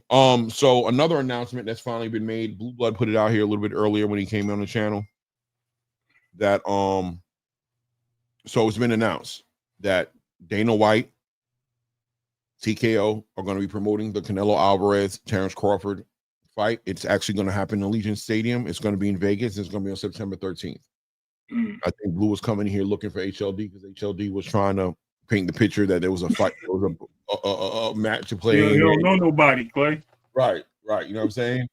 So, but what do you think about that news? Listen, especially about the Dana White part. That's excellent news. Listen, it shut up a lot of content creators that hate on Turkey Sheet, that hate on Dana White, that hate on Terrence Crawford, right? Mm-hmm. Shuts them up and proves that they just push narratives all day and they can't wait for things to develop instead of opening their mouths and throwing things out there that are false and just Bob Rossing all day. Mm-hmm. Once we get to these points where these guys are able to see it for a fact, they'll come up with another reason, another excuse, something else that's going to make everybody look like, oh, well, I guess they got it together, or Turkey must have brought somebody out to do this. Yeah, he's bringing in Victor Conti to shoot up everybody, all day, every day. Always the same thing, always the same nonsense, always the negative side of boxing. Not even real boxing talk, just shit talking all day. Mm-hmm. So those people boot their ass because you just got kicked down a flight of stairs, bro, for real. And thank you, Blue, for bringing us the news. And I'm glad that you did. Yes, I did see that, Clay, and I'm happy for it. For real, for real. I'm happy for the free market to be given an opportunity to trigger something in boxing. I think Dana White, TKO, Turki Al-Sheikh, the biggest thing that I like that they bring to the game is they bring options, and they bring incentive for the other promotional companies to step up their game, to do things to get the fans going, to make certain fights, to make things happen and do things that they probably wouldn't have done without that motivation, right? Without the option. Sometimes the restaurant in your neighborhood all of a sudden gets good when another restaurant pops up on the block, right? It was all right for years, but all of a sudden they painting the walls, the sign changes, they add 2 or 3 things to the menu. What's this? I've never seen this before. Yeah, we've been working on things. Go ahead. Did you realize TKO is going to be on Netflix too? So it's free. Oh yeah. I was gonna bring that up. Yeah. Oh yeah. I already knew that was gonna happen though. Yeah. I'm just saying. Shout out to Turkey and the boys. Ray, we've been talking about that from the beginning. I know we have. I'm just saying, shout out to Turkey and the boys for really capitalizing on all these moves that everybody say they're not doing, man. Go ahead, Clay. My bad. No, you're right. But I was using a restaurant analogy just to say that competition is good. It's good for the fans. It's good for the customers. Customers do well in competitive where there's a competitive market for their dollar, for their attention, right? For their support. When people compete for our attention and for our support, they have to invest more into us. When they don't need to compete, the sign is dusty, the menu don't change. They argue with you when you tell them the burger ain't the way you wanted it.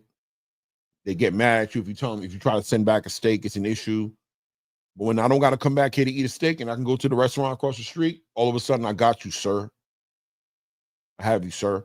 We'll take that off your bill right now. We'll put something else on there. All of a sudden they start caring about the Yelp reviews, right? And the Google reviews. And they start thinking of that, and they start asking you even the time. You go to a restaurant, all of a sudden they're like, hey, did you like the service? Yeah, can you do us a favor? You think you could leave us a review? Yeah, all of a sudden we matter, right? So that's what I love about what Turkey and Dana brings to the table, is their presence does something for the other boxing spaces. Because once Turkey and TKO and Dana and all of them started coming together, all of a sudden, Bob Arum does an interview and says, we plan on working with the PBC more. We're going to be collaborating, putting events together. All of a sudden, people started opening up their minds to say that something needs to happen or we're going to lose our influence over the demographic, over the space. So it's a great thing. And like you brought up, Netflix, amazing deal, which I knew was going to go through because the WWE already has a deal with Netflix. And Nick Khan is a big investor, is the third part of this whole deal with TKO and Turki Al-Sheikh. He's also the president or whatever for WWE. So I knew that deal was going to be easy to come across. And I think that package deal is also attractive to Netflix, to have Dana White, Nick Khan, and Turki Al-Sheikh, to have somebody with money, have somebody with experience and a successful business model that works, and have somebody else who they're already doing business with working together, gives Netflix that ease that they need to say, we opening up the budget, we open up the platform, whatever you need, let us know. We got, if we're going to bet on something, this is the type of team you want to bet on. Nothing's guaranteed in life, but this is a pretty damn good team to bet on. You put those minds together behind the Terrence Crawford Canelo Alvarez fight. People can hate on it as much as they want. They could try to paint pictures. So I heard people talking to Canelo Alvarez saying this is the biggest mistake he ever made. Canelo's probably looking at y'all like, I wasn't listening to y'all about how I was going to do my business back then. I'm not finna start now, bro. I'm about to be a damn billionaire. You guys are caught up on the wrong things. Mind your business. I'm definitely minding my business, and my pockets is looking healthy and healthier than before I came in here. So I think that event's probably going to be one of the biggest boxing events or the boxing event of the year, I think. What do you think? I think they're going to have an all-white ring, Clay. Oh, crazy. Something we ain't seen in a long time. We ain't see that since Rocky, bro. Not this point. Anyway, let me bring in Coach Eddie. Coach, how you doing tonight? Or this morning, sorry. Hey, where's Clay at? I mean, I don't see Claymore. Who are you? Oh, you was evil twin brother. Oh, I didn't recognize brother. The evil twin. Yeah, he knocked that beard down. I said, "Wait a minute, where my brother at?" Yeah, that's man, the beard is growing back. I got some swelling down here still. It's all coming together. You know what I mean? So, yeah, man, we back at it. You see, I got my sunglasses on too. I'm incognito, Coach, but we here. It's me. There you go. Yeah, show you salute Clay, salute Ray, man. So much to unpack today, man. It's like even like y'all pretty much cover all bases. Y'all are very thorough. First of all, I want to give you credit, but I think what's happening is like right now, it's like my old boxing coach always told me that boxers come a dime a dozen, man, and that's a true statement, man. You hot one day and then you're hot, then you're not the next day. And I think we have replaced star power and legendary boxers with the term A side and B side. Okay. You like, and it just because you're an A side doesn't mean that you're a legend. Just because you're an A side doesn't mean you're the best fighter. And what we've been seeing is a lot of these B side guys are hungry and they're beating these A side guys. And I love that. I love the sport that takes place to give a guy an opportunity to come out of obscurity, and now he's in the limelight. Now he's in the driver's seat. Now he has an opportunity to earn, to make a bigger payday, to earn more money, to gain more fans. And you have to capitalize, on the time. Like Albright, he has to capitalize now what he just done. He's in a better position than he was, Friday night. Because the fight, what he did, he beat the man in his own hometown. That's a good thing. We're used to guys like Muhammad Ali. I didn't grow up in that time. I wasn't born yet, but these guys were bona fide superstars. You had Ali, you had Mike Tyson. Then we went through Roy Jones, we went through Floyd Mayweather, Canelo, and the list goes on. But these guys have something that today is a little bit different. These guys they're good, but they're missing something. I don't know. I can't quite put my finger on it, but it's just like the drawing power is not there. I think they're in their own mind. They're a little bit bigger than what they are. And like it's out of sight, out of mind. These guys don't fight enough to, in my opinion, just to gain the interest. Even if you're fighting 6, 8, 9 months, or maybe even a year and a half out of the ring, that's not good. And the sport continues to move forward. And the thing about it, it's so right now, it's at a period where so many young fighters that are good. And the reason why we know about these guys is because of content creators like you, Blue, guys that are out there on the street doing the homework and bringing these guys to our attention. So we no longer have to just focus on the main guys, the Shakur, the Tank, the Devin Haney, the Wilder, the AJs, all those guys, so we don't have to just focus on 5 or 6 guys, but there's a whole lot of guys that are out there who are making noise and they're good talent. So like, okay, if you don't want to fight, then we'll watch Abdullah Mason. We'll watch this guy who's staying active. And that's why these guys are gaining so much traction because of activity, because they're on the tube. Every time you turn on the TV, they're there. They're putting on good fights and they're trying. And I think one of the problems is a lot of these guys are making, and I'm not counting nobody's pocketbook, you get what you can get. But you see guys who are not making much money who are going out there putting on great shows, going out there beating these A-side guys. For peanut, like friggin' the guy that Plant fought, he beat him. That dude only made like $100,000. If he made that, if he made that, so I think that's what it is. It's working. I think what's going to happen the day of the Canelo Alvarez type of payday, those days are going to be gone. Just like we said, like Floyd Mayweather, it took a guy like Canelo to even come close to that. And I don't see anybody on the horizon that's going to come close to the earning power of a Floyd Mayweather or of a Canelo Alvarez on the upcoming on the horizon, simply because the fan base is different, the fighters are moving different, And the pay-per-view model is kind of going by the wayside. So it's almost like a market reset, and there's so much talent available because we've seen even with the New York event, we had a whole bunch of good names on there, but it didn't deliver. And when things don't deliver, it drives your money down because like, why would I pay all this money and y'all guys didn't even deliver? But I can get some hungry guys that's going to put on a good show, and you know what? I can promote those guys because that's all it's about, the promotion. You know, you get behind a guy, you promote him, you keep him on TV, and you talk him up, and you tell him how good he is. And next thing you know, everybody start believing it. And it is what it is. Can I ask you something, Coach? Yes, sir. I mean, and Ray too. Very similar to the music game. It seemed like when you remember when we used to buy albums in stores, we used to walk in the store and buy a CD. Yep. Yeah, Turtles. Yeah, we buy from Turtles. Right. You remember all those stores and good.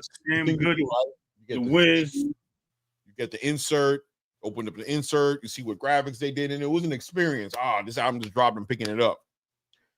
But it changed, right? We started streaming music. The model of how many going platinum and going gold and going diamond. Remember when that was a big thing? I went platinum. Remember when Cash Money was going platinum and gold all the time and everybody was talking about them like that? I don't remember the last time I heard about somebody's album going platinum or going gold and when that mattered, right? But what it did also, though, was it made these artists have to keep continually drop music. They'll just drop and drop and drop and drop. They couldn't just make an album, rest out the game for a year and a half, 2 years. You know what I'm saying? Drop another album, go on a tour for the album. They got to constantly be active and make show money. They got to perform, be on the stage and perform. And today's artists probably makes more money touring and performing on the stage than they do on their album selling. I bring that full circle to say that seems like the boxing game is a very much what have you done for me lately business right now. In other words, we can no longer count on the pay-per-view sales. It's about shows. It's about consistency. And it's also about building value up. And I think a lot of these fighters like the Teofimo Lopez missed the train. They missed their train. And the train I'm talking about is a pay-per-view train. I think he's stuck inside of a time bubble where he's still trying to do what people have done before him and not acknowledging that this is a new day. And the biggest thing that Teo could ever do that would benefit him in his career is be active. These fighters aren't active enough. And the new model that's coming with Dana White and Turki Al-Sheikh and Ring and TKO is that you're going to have to fight more often and you're going to have to fight better competition. You're going to have to risk something and put some skin in the game because your payday is no longer based off of how many pay-per-views you can sell. Your paydays are based off of how intrigued I am by the fight you're fighting. If I'm not intrigued enough, I'm not going to pay. And I saw Teofimo put out a video the other day and how upset he was because he did this contract with Turki Al-Sheikh that promised him a fight. And if it wasn't going to be against Jaron Boots Ennis, it was going to be a fighter of the same caliber of Jaron Boots Ennis, but his pay wouldn't change, right? It didn't matter. His pay wouldn't change. But Turki reneged, which is another conversation.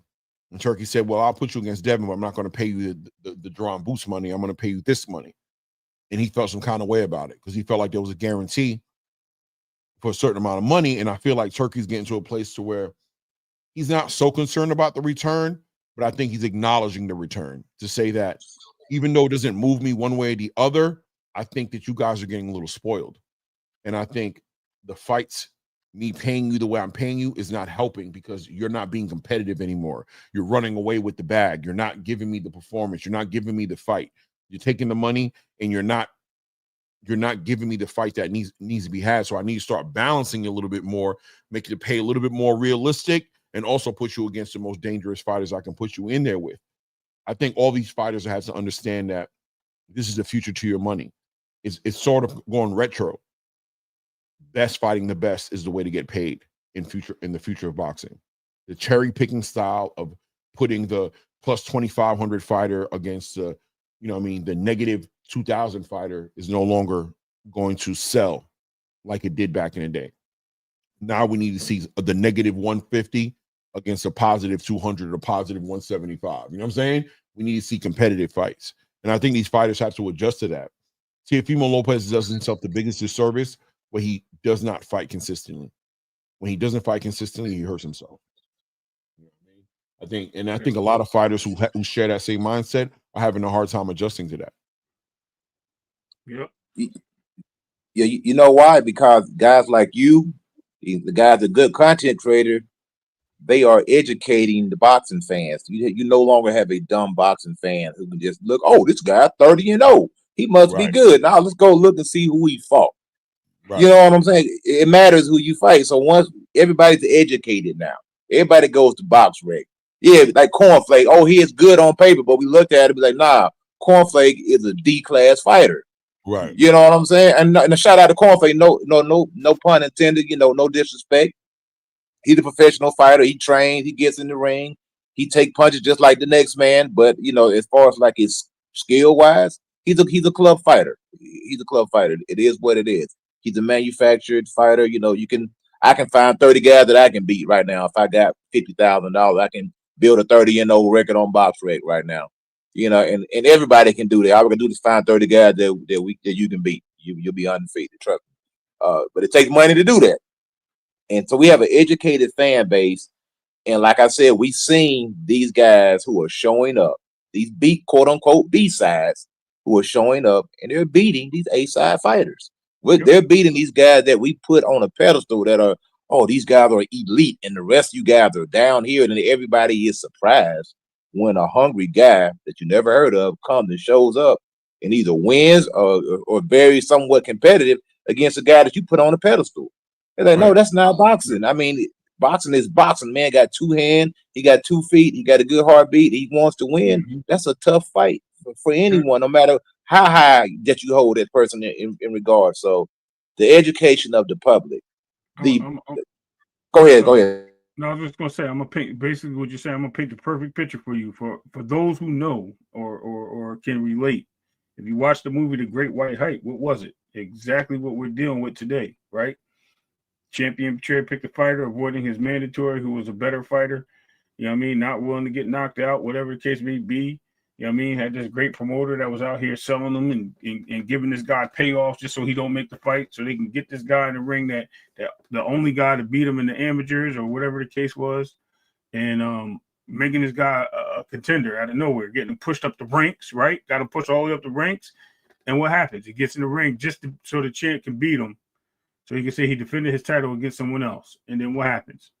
The guy that climbs in the ring, that his opponent ended up KOing him in the ring for whatever reason. With no gloves on, obviously, because they had their little beast. But still in all, it avoided the whole fight. The whole movie is based on how they avoided the fight they should have had, to fight something that they marinated and built up themselves over money and to strangle the game. And you know what? That's how boxing is today. It's crazy. Yeah. I think it's changing. It's changing, and I like it. I like the change. It'll be rocky. Oh, there'll be ups. There'll be up.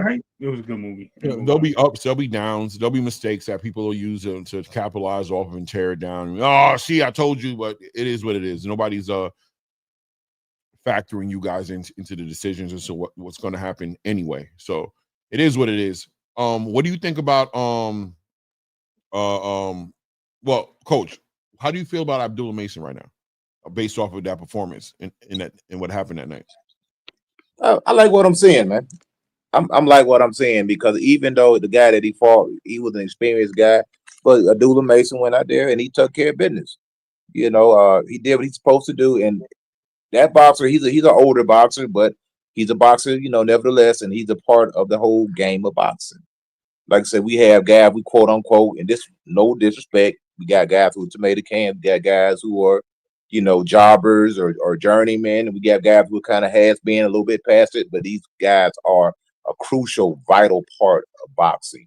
It's about building the storyline. It's about building the younger fighter off the name of somebody who may be a little bit past, who has a decent resume, who has some knockouts on his record. It's all about painting a picture and building a story. And Abdullah Mason is a young kid, phenomenal fighter, a lot of talent, a lot of power, hungry, a lot of skill.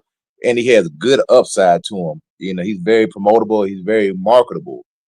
And even with the Keyshawn thing, everything y'all said was spot on. This is not the worst thing that ever happened in boxing. I mean, I've seen David Haye hit Derek Chisora in the head with a freaking champagne bottle. You know what I'm saying? Come on. I mean, right there. Yeah, I mean, Derek Chisora is later. David Haye actually managed Derek Chisora for a little while. Yeah, man. That. Crazy. I know, Derek Chisora is known for acting an idiot, you know, in press conference. I mean, we seen stuff like this.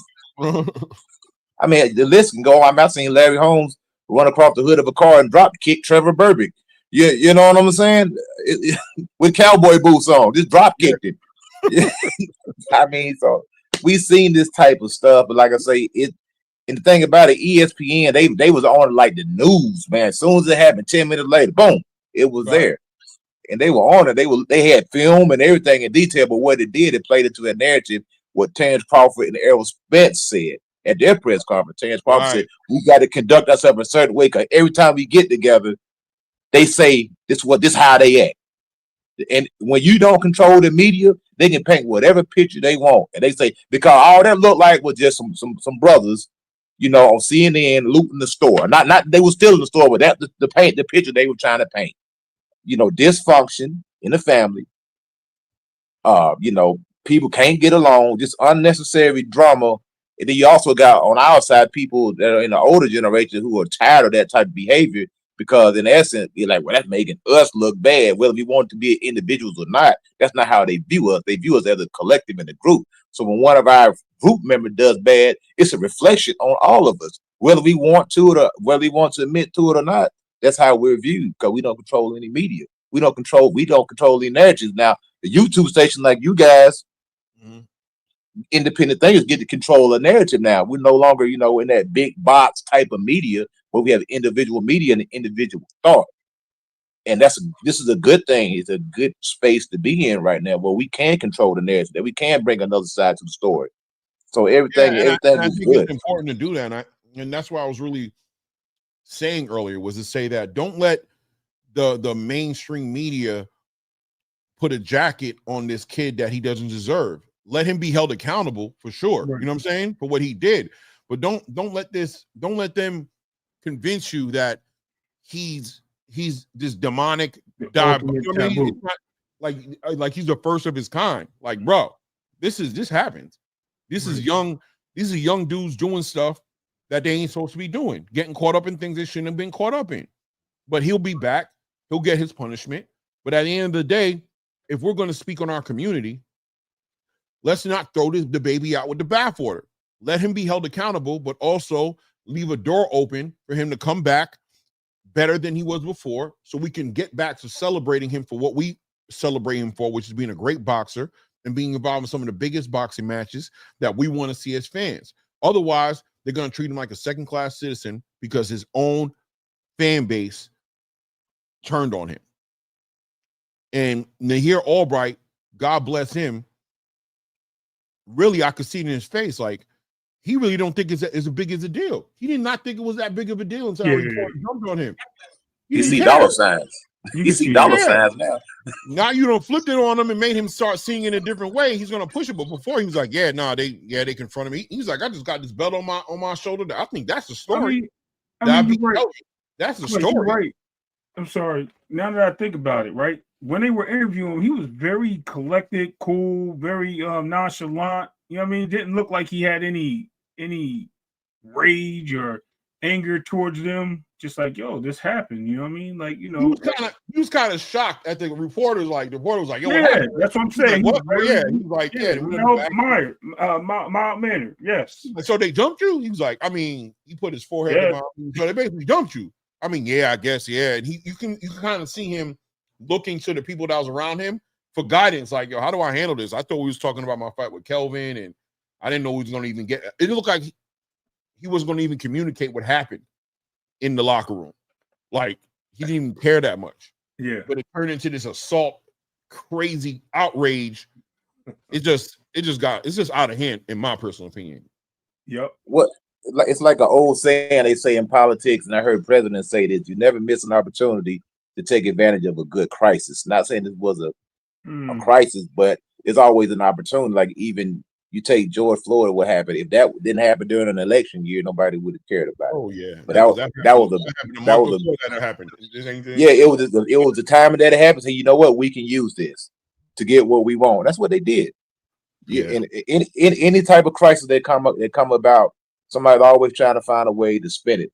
And even with ESPN, that was nothing but was publicity for them, because they were on it like news reporters. It literally happened 5 minutes, and then 10 minutes later, they're already reporting on it. They got footage, they got a story going already, and now they're painting this picture already. And then the content creator took it and run with it, and then they blew it up, and then it went viral. Now all of a sudden you got memes made, you got people making pictures of Keyshawn. They call him this, they call him that, and because it's driving, it's pushing that algorithm that you said is pushing that the exposure or whatever. So it's a hot topic right now, and that's how it is. The content creators are very powerful in this nation right now. They carry more weight than freaking the old media, man. I'm telling you, guys are powerful, more powerful than I think you guys really know, man. Oh yeah, man, and that's why I push back, and I'm looking for like, dude, we can do better, right? As a community, we have to acknowledge our own issues. We have crab in the barrel mentalities. Right. We over exaggerate and over drag each other in the mud in front of the world, and the other communities don't do that to their fighters, bro, or their athletes. They don't. We overdo it, bro. We overdo it. You know what's crazy? And shout out to Flyer Frequency too, because I was actually thinking the same thing. I'm more upset with Keyshawn missing weight, not fighting the guy that he's supposed to fight, calling out Abdullah Mason and having no intentions, saying he don't want to fight Raymond Mortal, which Flyer just mentioned. I'm more upset with that than I am over the altercation, to be honest with you, because that happens in the ring. That's the sport. That's what we want to see. All that other stuff is side antics. Like I said before, we've seen all this happen before. Coach Eddie just touched on Ali Holmes, what I said about the card.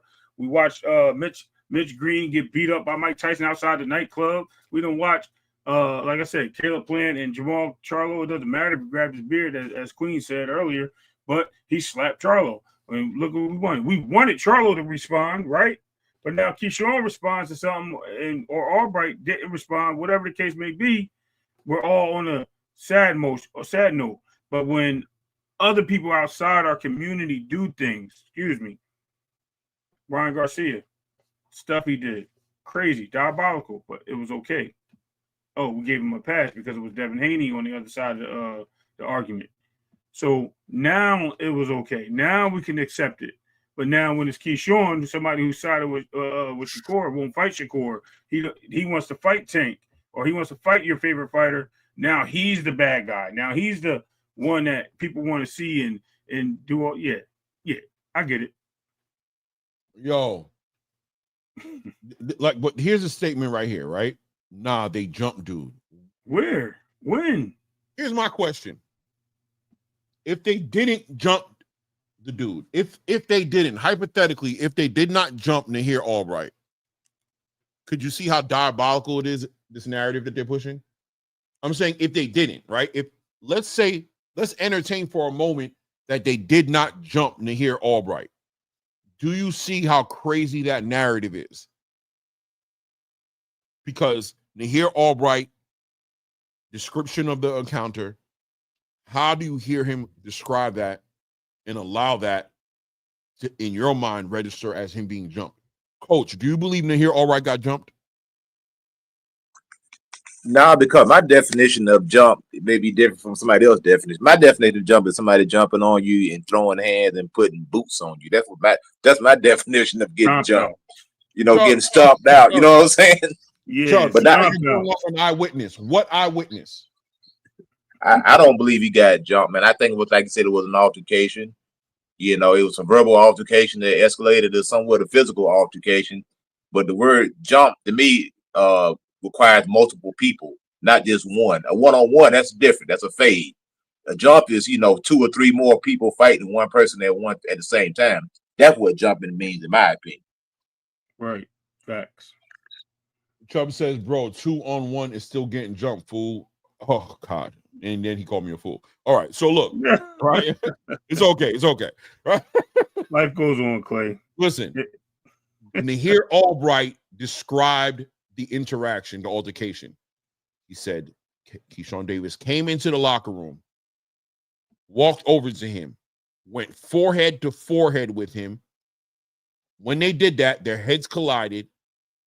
Nahir Albright probably reacted like, you know what I mean, because there was a bench behind him, so he started falling back. Keyshawn Davis grabs him, throws him up against the wall because now they're getting physical with each other, and then they got split up by the people in the room.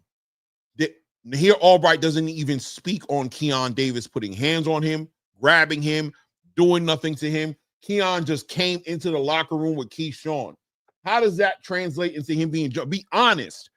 I'm not trying to single you out, but I just want you to understand Nahir Albright, the number one eyewitness, being the person who's a so-called victim in the situation, gave a very detailed description of what happened.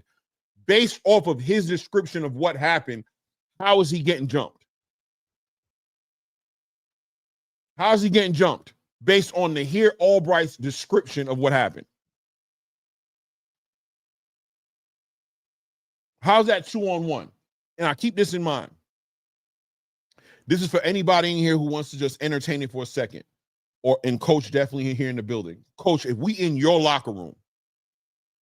Me and Clay. Right? If you in your locker room, Coach, right? Off of the victory, I'm assuming you got family around, friends. You got a lot of people in your locker room off the back end of a victory. Yes or no? Yeah, facts. Sure. Yes, sir. How does me and Ray come in the locker room, jump you, and we get escorted out of that room and not get our ass whooped in that room? You know that's a good question, and I'm gonna say it's a dish on both sides. Let's say we do get active in the room or whatnot. I'm still in your hometown. I still got to make it out. I still got to get out of the arena. And in today's culture, man, it's crazy, bro. Like you really got to know your surroundings, man, because it's a lot of crash dummies out there. People just take it there real quick, just not thinking, man. And it can turn into a sticky situation, man. So I understand everything you're saying. Yeah, we could get active in the locker room, but then now if that happens, what's to say what's going to happen after that? Because there's always why didn't they hear Albright's older brother think about that when he slapped the dude in the hallway? That's what I'm saying. He wasn't thinking. He was going off emotion. You know what I'm saying? In the locker room, but they're not thinking in the hallway. Right. And you asking me from a perspective of a 47-year-old man too, and not a guy who's in his, in his 30s. Because I was a different guy when I was in my 20s, than I am now, that I can think things through. And it's okay, what is the consequence of this action? Is it really that big of a deal? Can I live? Is it life or death? You know what I'm saying? So, but when you're young, it's a different, because now you feel, oh, you disrespected me. Well, you get disrespected every day. So what makes this disrespect any different than you getting disrespected every day of your life? Why all of a sudden you want to crash out on this guy who disrespected you, quote unquote, disrespected you, but you've been disrespected your entire life and then crash out on them? And people think like that sometimes. It's crazy. Yep. Chubbs, let's hear what Chubbs Albright says. Chubbs says Albright is a Philly cat. He's not gonna rat or cooperate. Boy, that boy ain't no street dude, and he was telling everything that happened in there. He didn't and then he said the media in capital letters saw it, genius. Once again, I don't know why this guy feels comfortable talking about my intelligence, but it's all good, right? Fine. So the media saw it. Where's the footage? Where is the media's description of what happened outside of them asking Nahir Albright what happened? From my understanding, the media had no access inside that locker room. There is no video footage. There's nothing on there except for the people who was in that room's perspective on what happened. And like I said, Nahir Albright spoke on it indefinitely. He said exactly what happened. He wasn't trying to curve it. He said it looked like he was being interrogated by the police when he was talking about it. Right. He didn't say, if he didn't want to speak on it, he would just said, no comment, man. I'm not going to talk about that, man. It just, me and Keyshawn just got to figure things out. We got to have a fight. He gave up. So you're telling me he purposely gave a story that wasn't true to protect Keyshawn from the story that was actually true, bro, be honest with yourself, right? Look where you going with it right now. So you're basically saying you're saying Albright is a Philly cat. He's not going to rather cooperate. So that's you dismissing Nahir Albright's statement. That's what you're doing right there. You're basically saying, yeah, you can't take that seriously because he's a Philly cat and they're not going to tell the truth. They're not going to rat or cooperate. So he lied. That's what you just said. So you just dismissed Nahir Albright's statement. And then you added your own twist to it. And you said the media saw it and then called me a genius. Yo, you know what's funny, man? That's another thing. Go ahead, brother. You said it yourself. What are they doing? Run up on him? Okay. They ran up on him to congratulate him? No. The F you talking about, bro? Okay. Did I say that Keyshawn Davis and Keon were out of pocket for going in there? Of course they were.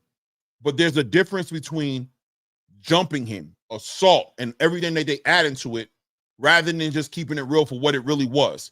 It was an altercation.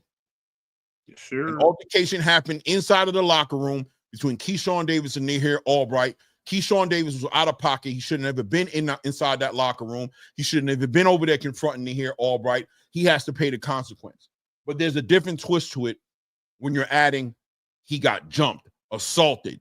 Oh, because Kelvin lost, they went over there and jumped him. Him and Keon jumped him. That is an extreme statement.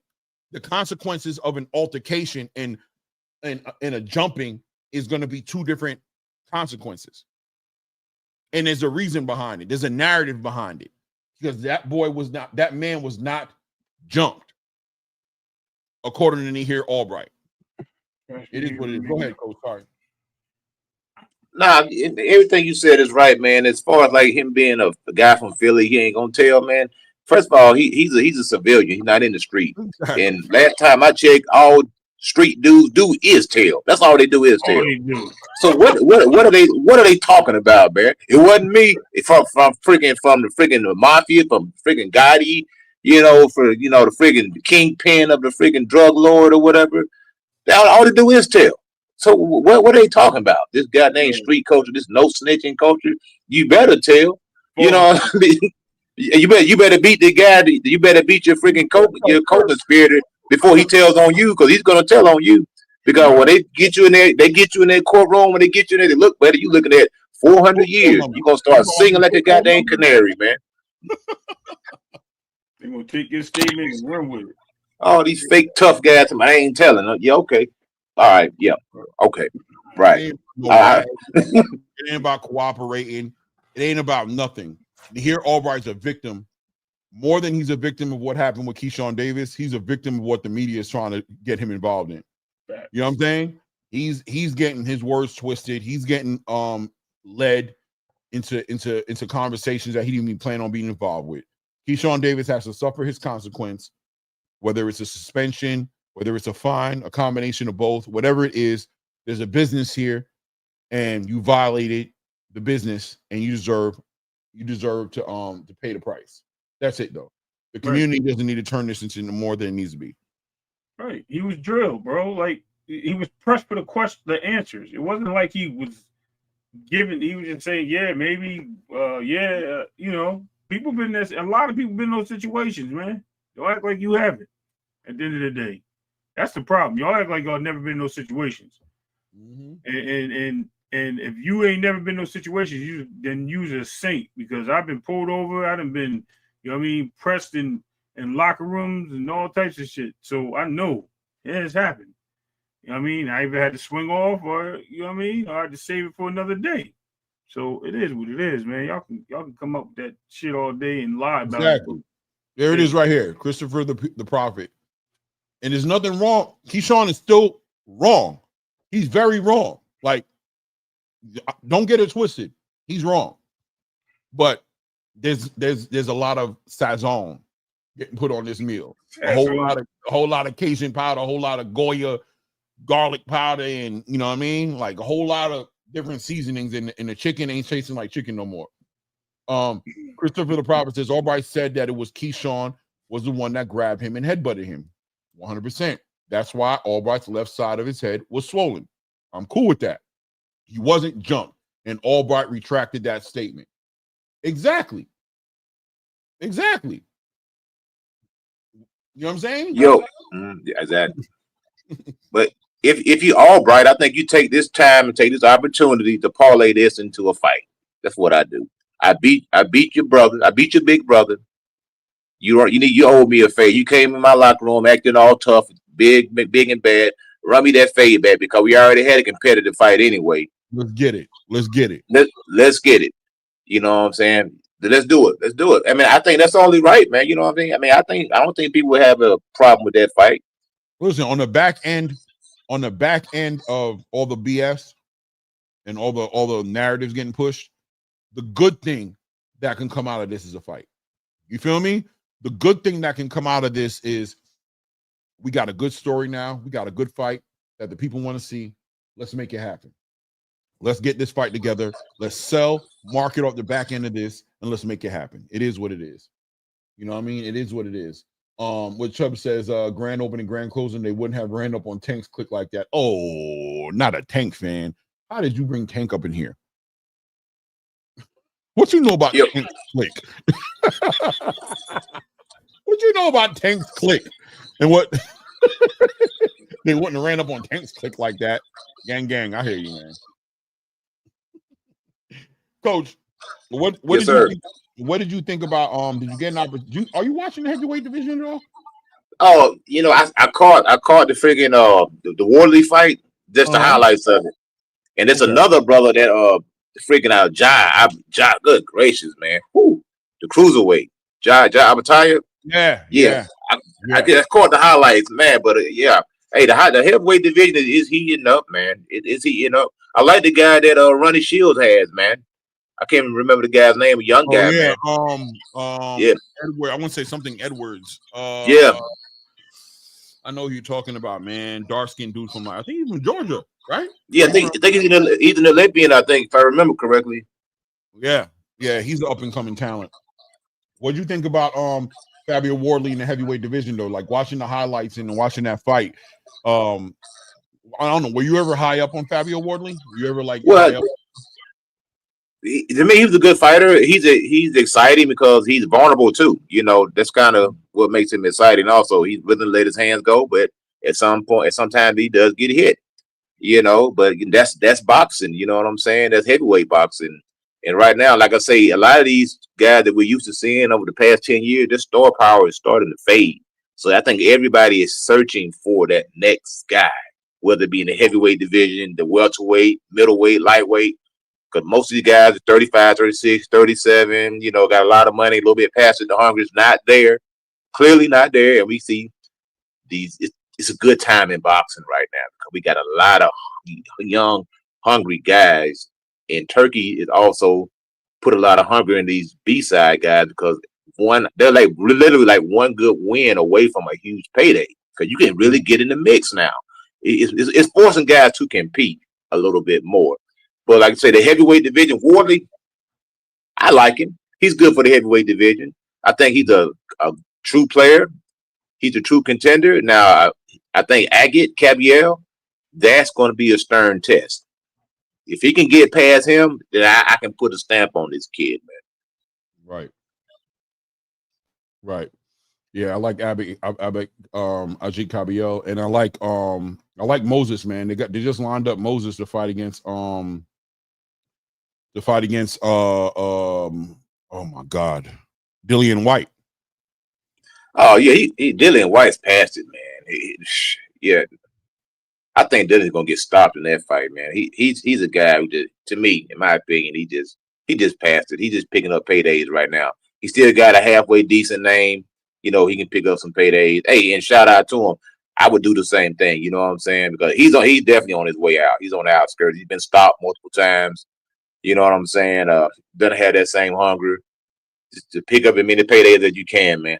He's going to be a name. You know, I can't see Frank Warren putting his young prospect in, you know, in a bad situation. So, because Frank Warren is pretty good. That's the freaking all the heavyweights over in the UK right now, man. They're doing their thing, man. Seems like they're running heavyweight boxing right now. Right. Definitely.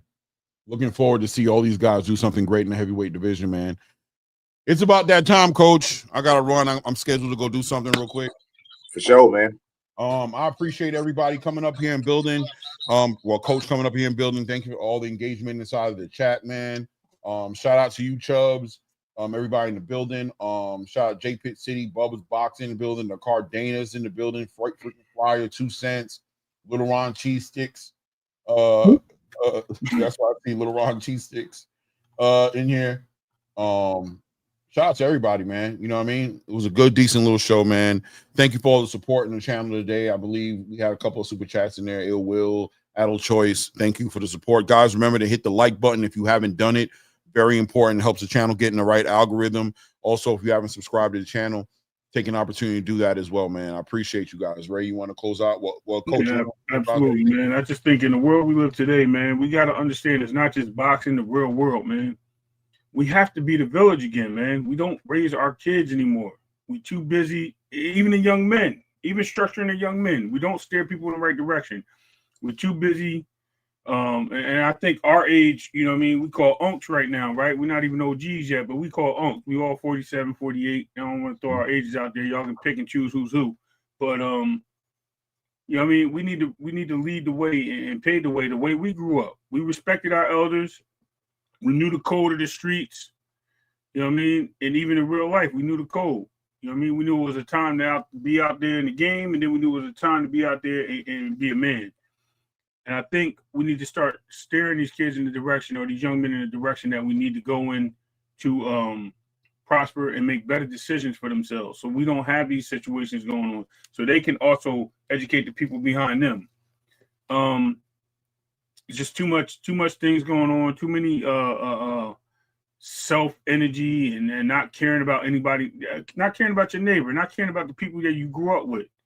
Just basically just all disrespect every which way you look, even to the parents. So I mean, let's take what situation that happened with Keyshawn, and let's build upon that, not just for boxing, but in our communities as well, man. When we walk out that door today, you know what I mean? Help little dude out. Walk a young elder lady across the street, whatever the case may be. Hold the door open for a woman. You know what I mean? Don't be that guy, man, that just want to be too cool to do something. Because you look like a fool at the end of the day. And we got to stop that mentality, man, because it reflects all of us at the end of the day. And we need to put ourselves first as a people and as one. And that's all people in this world, man. Straight up. On that note, Clay, take it. No doubt. Coach, you want to say anything? Yes, sir. Kind of piggyback off what Clay was saying. I had an altercation in my gym between two 10-year-olds. I broke the fight up. One kid snatching away from me, cursing me out, calling me an N-word, and dropping all kind of F-bombs at me. So I got the kid by his arm, and I'm saying, yo, where's your mom at? I get to the mom and say, where's his father at? Because I don't want to talk to your mother at this particular time. I want to talk to the father, because I now have your son's arm in my hand right now. So I don't want him to go home and say, this man snatched me up. Let's go ahead and say, look, I want to talk to your dad right now. Well, he's not here. Okay, that explained a lot. So I was able to go ahead and be that big brother, that father figure at that particular time, and explain the consequences of his behavior and activity. Say all that to say this. Y'all familiar with Thomas Sowell? Thomas Sowell said that boxers reflect the culture. And Chris Eubanks Sr., as crazy as he is, he said, we boxers are the standard bearers. The warriors are the standard bearers. Boxing used to be called the poor man's sport and also the gentleman's sport. So we need to, yeah, it's good, you know, the drama is good for the press conference, the acting out. But if you go back and look at the older fighters back in the day, they had suits on. They shook hands before the fight, before the fight, after the fight, at the press conference, they were shaking hands. They dressed a certain way.